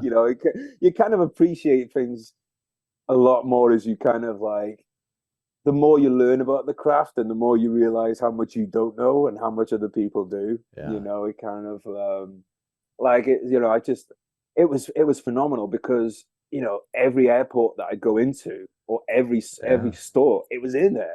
Awesome. And it was just great. And I had this great moment. Like, my family's always been incredibly supportive of me. But when you go for a job, which is, so I'd already kind of like annoyed my family a little bit. I was supposed to go into the police when I left the military, when I left Iraq. Okay. I had a training place to start. And then I saw this, I was like, I went to the fitness test and like I did, and it was just so poor. Yeah. And I was like, I don't want to work in this environment. Yeah. I love writing. I'm really happy with that. I've got a lot of things going on. And I kind of want to, like, I love what Steve does, where he just writes these different books of like just one-off books. And, yeah. And like, so obviously the Roman series you got there then, I enjoy that series, but I'm sure you're the same way. I don't want to be pigeonholed. Yeah. I want to just write what I want to write. And like, you're doing it now with a Beirut book, Yeah. It's awesome to be able to just go, this is something that interests me. Yeah. Something that I feel will bring value to people. I'm going to dig into this book. And so that's kind of like where I'm at now. I like the military is in us. We're history geeks. It's what we enjoy. If I could keep doing that for the rest of my life, that's brilliant. But the next frontier is definitely the screen. I really like. I've at Christmas time, I came off worse in a fight and had to lay up in bed with some bad ribs for a bit. Oh man. I first, I'm not as young as I used to be, and apparently not as fast. Yeah. But it was. They still hurt a lot. Man. So I was like watching a lot of TV and film for the first time in ages, and I enjoyed the Terminal List. I had a question for you actually. Yeah. So in his garage, where did the crossed axes? Which came? Did you have a crossed axe thing of yours, or did it come from the books, or did you already have that? Yeah. So I, as I started down this path, I was thinking, you know what? I need a logo. And this is before the book even came out. And I had given my kids at my retirement ceremony, I'd given them 4 things. I gave them a Bible, I gave them an antique compass, and I gave them those and said, these are to guide you. I gave them a copy of the Constitution and said, here, your natural rights are written down in here. And then I handed them that tomahawk and I said, here's the means to defend them. And So I had all 3 of their tomahawks in my office, and then I had mine on my desk, and I just started thinking, I need a logo as I start down this path. And so I took 2 of them, picked one of the kids up and mine, and then I put them on the ground, and then I just took a picture of them right above, and I sent it to Daniel Winkler, who makes those tomahawks. And I said, hey, do you mind if I use this for my logo as I get out? We've been friends for a long time. And he's like, it would be an honor. And I said, oh, awesome. And I think at this point I had the book deal, but nothing had come out. It was still about 8 months away or so, something like that. So I sent it to Simon & Schuster because I didn't know they have nothing to do with logos, or they have nothing to do with like any of that sort of thing. But I sent it to my publisher and said, what do you think about this? And Emily Bessler loved it. And so that's how that was born. And so I had, as I started writing that book, I was obviously very aware of the Rambo survival knife in the 80s and how that became associated with that character. And I thought, what's something like that for the 21st century? Something that has a connection to me, connection to the past, connection to warriors, and that tomahawk was it. So yeah, I put it into the book, and now of course it's in the series, and it was in the wall of James Reese's garage, and I have them mounted on the wall right over here. So yeah, it became the symbol, and people seem to really gravitate towards it. So that's how that one was born. Yeah, I love seeing little things like, so this screenplay I've just been doing now, little things like if someone's on a screen and looking at a phone number, I'll try and put something in there like a date of a battle pertaining to that guy's regiment or something like that. I love the little Easter eggs in there, mate. I love them. Yep, I do that same thing. Yeah, but that's what I love, because it's like, I was reading. Have you ever read Philip Kerr's books? No. Oh, mate, he's like, I can't remember how I came across him. I think it was like an airport, like, yeah. So unfortunately, he's passed away now. He's one of the most gifted writers I've ever read. Brilliantly researched books. It's about a private eye in Germany during the Weimar years, and then under the Nazis. He's really good at that kind of thing. And yeah, I think it was just one of those ones where I picked him up in an airport once, and then I was like, got home, just ordered the entire season. Unfortunately, I'm almost finished on the last book now. So I think I'll give it a few years and then, nice. Kind of start from the beginning again. But, build them up. It's very much in that kind of like the Raymond Chandler kind of, nice. Vein of things, but set in Nazi Germany. It's just such a great series.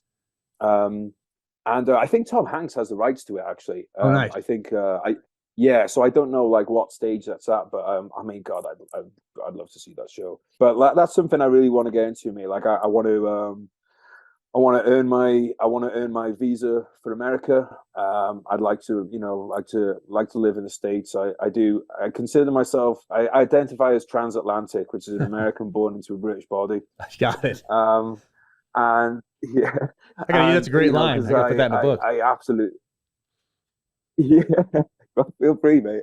But I like a lot of my friend group is in the States, and it's the place to make screen stuff. Yeah. And you live in one of my favorite states, Utah. I don't know, it's just something about it. Monument Valley is my favorite place on earth. Just something about America, dude. I don't know what it is, but I feel full of energy, when I'm there, and I do think it's a land of opportunity. I could be critical of what's happened in Afghanistan. I could be critical of what happened in the COVID and everything like that. But I think sometimes people conflate criticism of government with criticism of country, and it's two very different things. Yeah. I can't think of anywhere better in the world to live, honestly. And so that's kind of like how I see my future going. If it goes the way I'd like to, is writing books, working on screenplays, living in America, and at some point, I really want kids. I mean, COVID's kind of derailed the whole meeting a partner thing, which I believe is necessary for having kids. It's not something I could do alone. So I've heard. Yeah. Because I think as well, mate, and this is something that you get out your characters, because I'm writing these characters, and I just realized I'm writing a lot of stuff about fatherhood and things like that here. I thought I'm really living out my desires through my characters here. you know, because I was noticed, you know, you talk about themes with your books, you Yeah. got the sticky notes, and Yeah. you know, and I was like, God, I was like, fatherhood has been a disproportionately big thing of my themes recently, and I thought like, it's time to put away childish things, and you know, and so I'm getting serious about that. So that's kind of how I see things going, mate. But I also like to have the flexibility of you know, I had that one of those great moments recently where I already had an idea for a character, Yeah. but I didn't know where I was going to set him. I didn't know what the story was going to be. Okay. I just had this idea of a fun character because I really want to write serious things, and I enjoy writing comedy. I enjoy writing wacky things, and I had a dream. It was quite a serious dream, and I woke up in the morning, and I was like, "Oh my God, that's it. That's the story. That's everything." So I lay in bed. I'm desperate for a pee. I'm closing my eyes, and I'm trying to replay the dream as many times as I can. Yeah. So then I'm like grabbing my notepad, Right. running to the bathroom, you're like writing, like scribbling the notes down, like, I gotta get this out, gotta get this out. And then the next 2 days, I'm like, phone off, nobody speak to me. Nice. And I got it all out, and I got the outline, and I looked at it, and I was like, there it is. It's there. Awesome. And that to me, like when you get those, Yeah.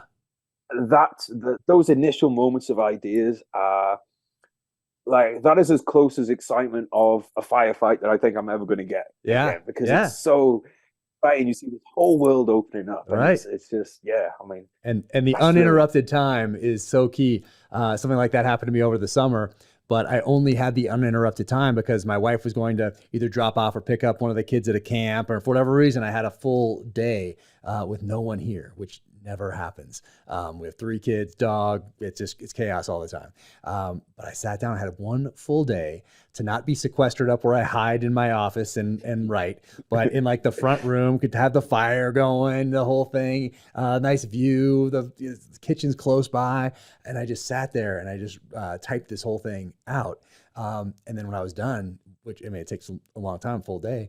And when I finished, I was like, man, it would have been so easy for one little thing to change and totally derail that day. And then this idea would not be fully outlined. Might not have even gotten written down to come back to later. And I'm just like, oh man. But I felt so fortunate that I had that day and got to put it all down, and it was uninterrupted, put the phone in another room and all that. But I find that very necessary. When I'm writing, phone in the other room for sure. Oh, yeah. But to have a full day to think of a new idea and to outline the whole thing, and that's very rare around here. So I understand what you're talking about. And then when I was done with it, I was like, oh man, this is awesome. It's a great feeling, incredible feeling. But mate, like you said though, it's like how many of those other times where you've had those ideas where you didn't get that time. I don't like thinking about that. And because they're like, yeah, but maybe they come back. I mean, because this is one of the things I've written. Like I wrote like a lot of screenplays in the early days and stuff, and now you kind of think. I mean, one of the things is it's reps. Yeah. You know, you've got to read, you've got to write, and a lot of it is just getting your reps in. But then, you know, I do think then things come back around to you. So some character that you wrote in something that maybe you didn't use, then all of a sudden it clicks and you're like, wait a minute, he's perfect for this. And you start pulling people out. But those moments of just an idea that you're super passionate about, I only get them a few times a year, which is good because there's only so many books you know, you can do a year. I mean, like Steve calls it the muse, you know, maybe you could call it like this collective consciousness or whatever. I don't know where they come from, but when it happens, mate, what a feeling. Seriously. No, I get it. And now I'm getting it with the ideas for different screenplays and different stories outside of the James Reese universe. And so I have a computer where I keep all those. It's separate and gets saved to the cloud, and they have their own folders and all that stuff. So yeah, I love that. So, but once again, those interruptions, they kill you. They just kill. It's tough. So I understand exactly what you're talking about. I love that feeling, which is why I'm smiling, because I'm thinking back to that last one. But it's a great feeling. Oh man. Well, hopefully we'll get you out here in person, and hopefully we get you out here to stay and working on some scripts and developing projects and all the rest of it. Now that I know that's where you're going, I won't forget it. I'll say that. So, mate, I appreciate that, bro, and I'd love to come and see you, mate. Yes. Maybe not when it's a snowstorm. Seriously, it's a lot of snow right now. Wait for some better weather. Maybe go and do a little bit of hunting, mate. Awesome. Don't get to do any of that. Yeah. Don't get to do any of that over here. I'm hopefully going up to Montana in October to do some. Nice. So I'm excited for that. Awesome. Yeah, but because I've been my first, like I haven't gone and hunted anything since Afghanistan. So Okay. I'm excited. Nice. There are some similarities. But mate, I've got, like I said, yeah. I mean, but I'll get you the copy of this new book out, mate. And I've got a few other things for you as well, mate. But Nate will not forgive me if I do not plug the movie, because I'm under strict instructions to plug this. So yeah, I mean, off the top of my head now, it's available on Hulu, Showtime, and Amazon. Yeah. So it's MVP the movie, which if guys want to listen to, they can listen to the episode with Nate. I won't go into what it was, but that was a lot of fun. I Nate's a great guy, man. I really enjoy working with him on that, and that's something that I've learned as well, mate. Like, so one of the things that, like, when I first started doing writing, I was like, God, this is a lonely job. Which, when you like, I enjoy sometimes. I'm kind of like, I like my time on my own. Yeah. But I thought I don't want to just be working on my own all the time. Yeah. So like now I've started to do a lot more projects with. So you had Dean Stott on your podcast, right? Yep. I worked on Dean's book with him. Oh, nice. I know Dean's now a really good mate of mine. Oh, yeah, what a Dean great Maloney, guy. Good friends of mine. Great guys. They came to the MVP premiere. Actually. Oh, nice. Yeah, because really cool they're out there, California now. But that's fantastic. Exactly. Yeah, great guys. Great guys. So being able to work with people like Dean is great, because people pay good money to go and see him speak, and I'm like, I'm getting this on the phone every day as we're working on it.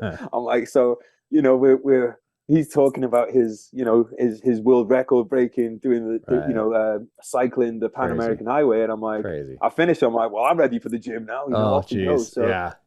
Working with other people. I mean, and I think something else that you said that I picked up on, which I think is really important, is as a writer, you are a cog in the machine, but you're also the ignition. Because like without that idea, like, the terminal list, you probably had hundreds, if not probably thousands of people involved in it at some point or another, right? But that doesn't happen without you getting that idea down first. And that, I think, like, gives you because you're literally putting people's food on the table.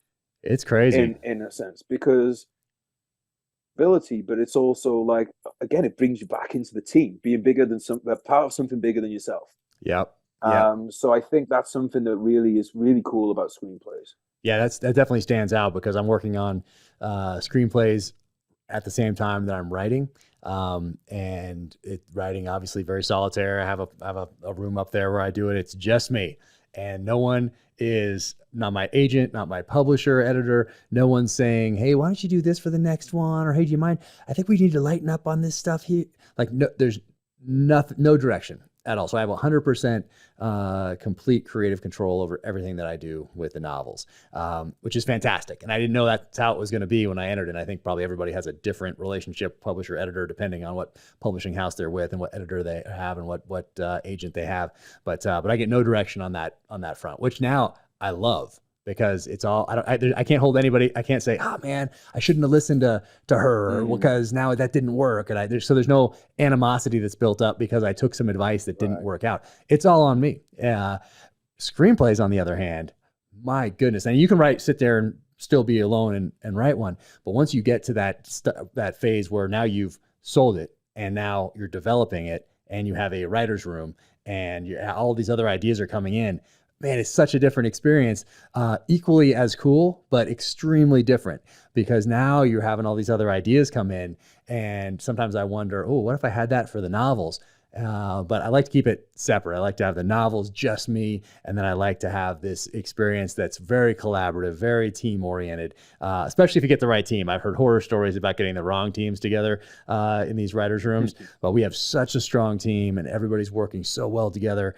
It's incredible. So, and I'm learning a ton that then I can take and move over to the novels as well. So hopefully everything continues to get better as I go forward and continue to learn. But yeah, totally different animals doing the screenplay, especially when you have a writer's room together and then you send it up the chain, corporate, goes up through the MRC chain and Amazon chain and then back down with notes. And sometimes they're good. And sometimes you have to go out and argue for why something should be a certain way, but it's much more team oriented, much more like being in the military.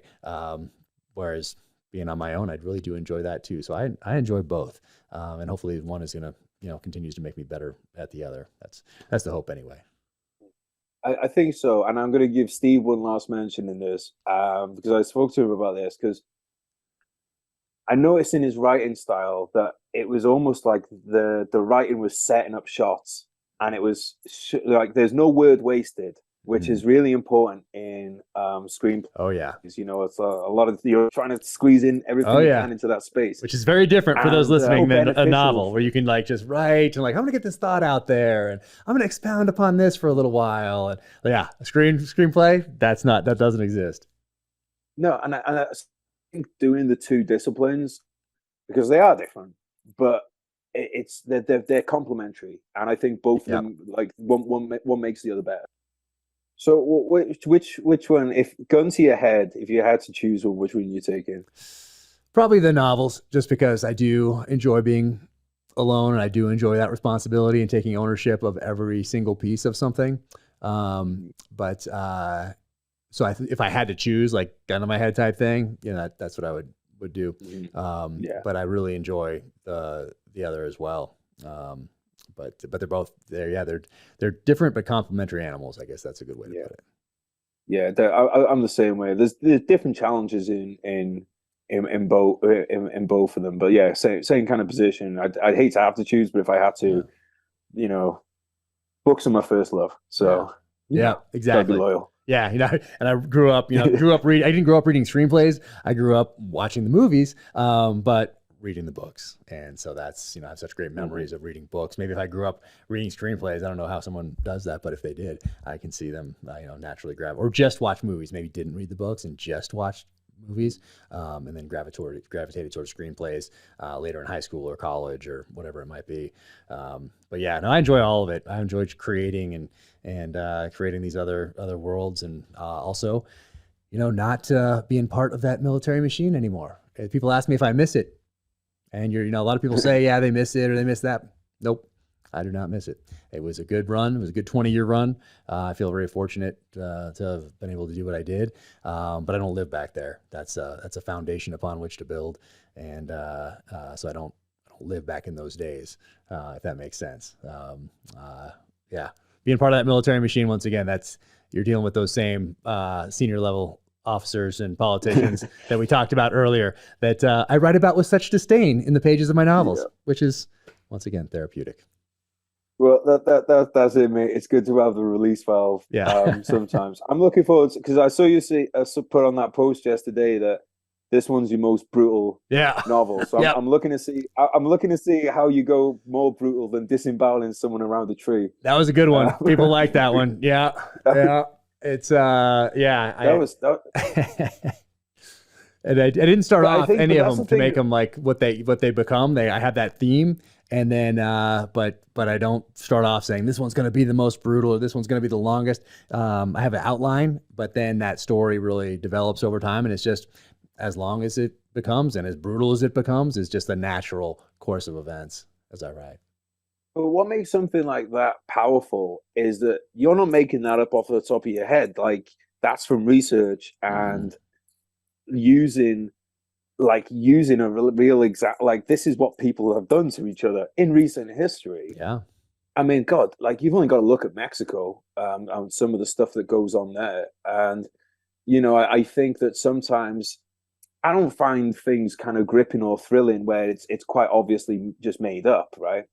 What really kind of, puts the EBGBs at me is when I know that there's something is based in that this has happened to people. And then you'll like this one. You'll like this one. This one is based, let's see, in the not too distant past, but the interview scene, torture chapters come from the not too distant future, but 20th century. I'll say that.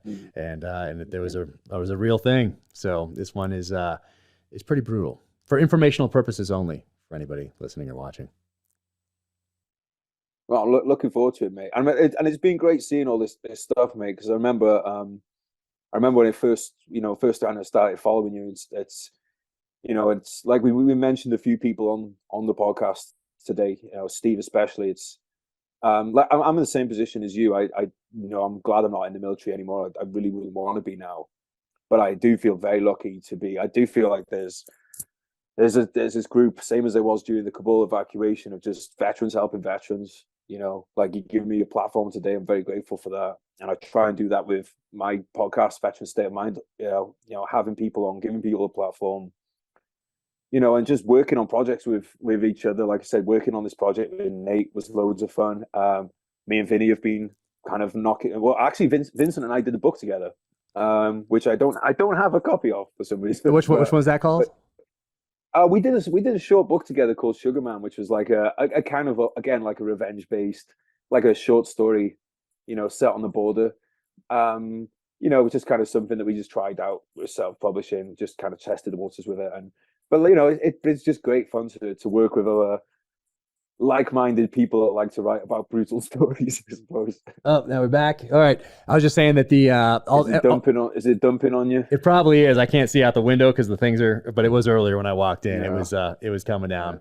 Yeah, all the ways to reach you, everything you have going on, that'll all be in the show notes for people. And I hope everybody reads this book right here. Your work is incredible, and you're such a talent. So I'm really excited to see what you work on in the future. Just amazing. So thank you for sharing all this and for following that passion, because it's everybody benefits. So thank you so much. Mate, thank you for having me on, mate. It's an absolute pleasure, and it's been nice to catch up. Yep, absolutely. Take care, and hopefully I'll see you soon. Cheers, brother. Have a good one. Danger Close is presented by Navy Federal Credit Union. Becoming a member at Navy Federal Credit Union could help you earn more and save more. Their certificate options earn you more than standard savings accounts with competitive rates.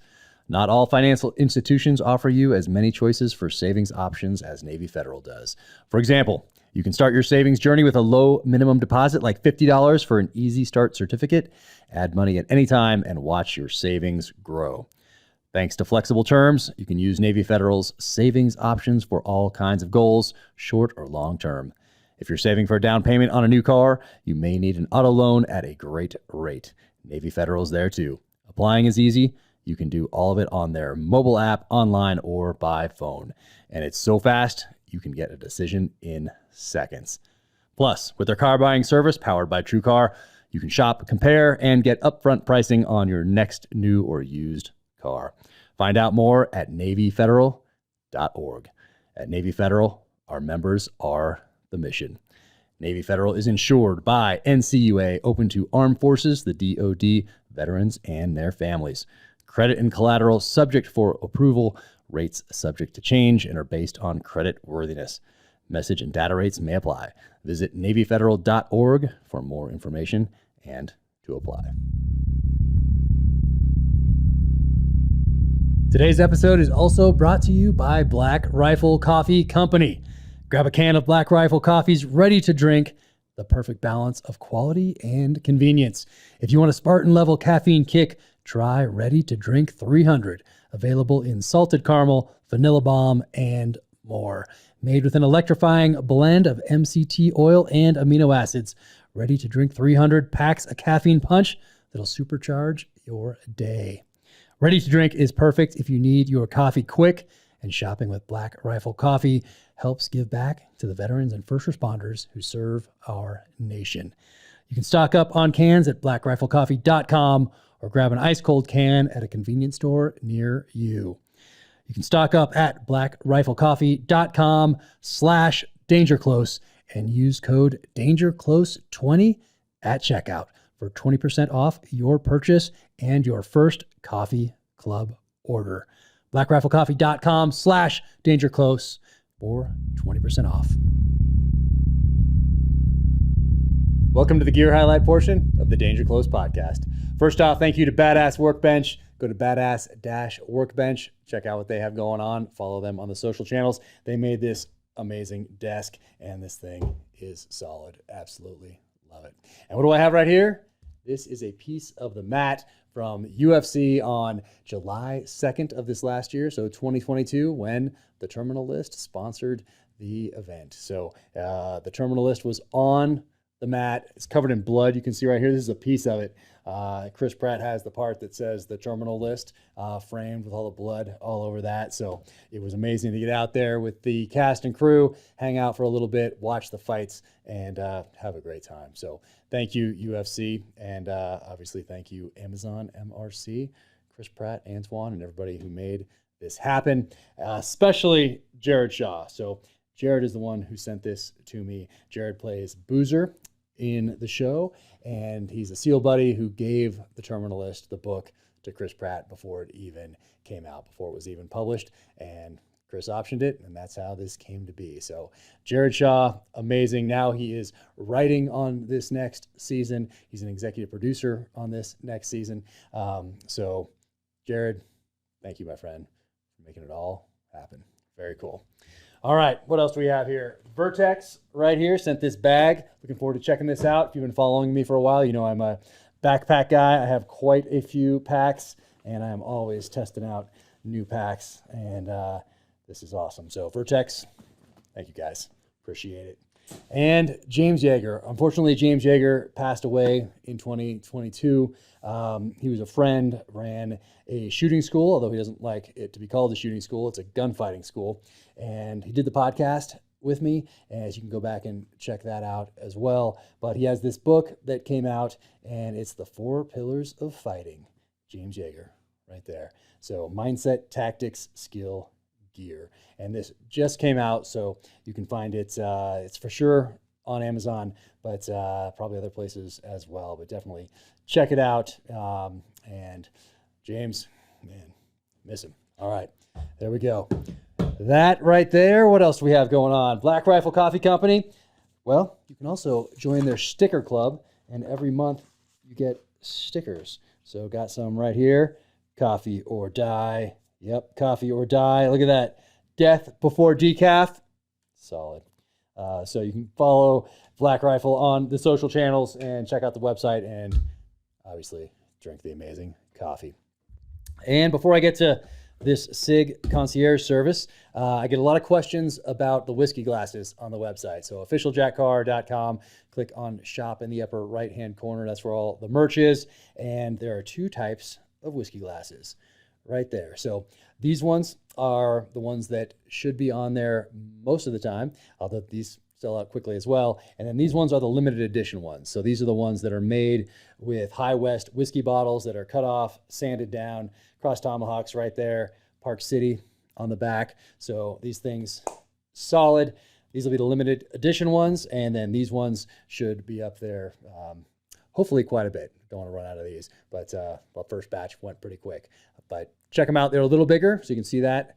These ones are a little bigger right here. But this one, thick. Anyway, you can use this as a weapon. This thing's pretty serious. So boom, boom. Whiskey glasses. They may or may not be on the website when you're listening or watching this. All right, Forged. Mikey Sowers, buddy of mine, went through Hell Week together, and this is Forged, his company right here, and this is a shirt they did. If you watch the podcast with Nick Norris, we talked about psychedelic therapies for veterans dealing with post-traumatic stress, and this shirt right here supports that, supports vets. So check out Forged. I think it's forged.com, and check out this shirt and everything else they have going on as well. Murph Challenge coming up soon. They do that also. And SIG. I'm going to open this up. Foxtrot 2 Tactical White Light, and I might put it on this pistol. So this right here was built by the concierge service that SIG offers. So that means you can go online, SigSauer.com, and you can pick out the 320 you want, the barrel, the slide, the trigger, the optic, and build your own custom P320. So go to SigSauer.com, check that out, and build yourself a 320. All right, that is it for today. Take care out there. Thank you for tuning in to the Danger Close podcast, an Ironclad original presented by Navy Federal Credit Union. My upcoming novel, Only the Dead, hits shelves on May 16th and is available in ebook, audiobook, and hardcover for pre-order right now.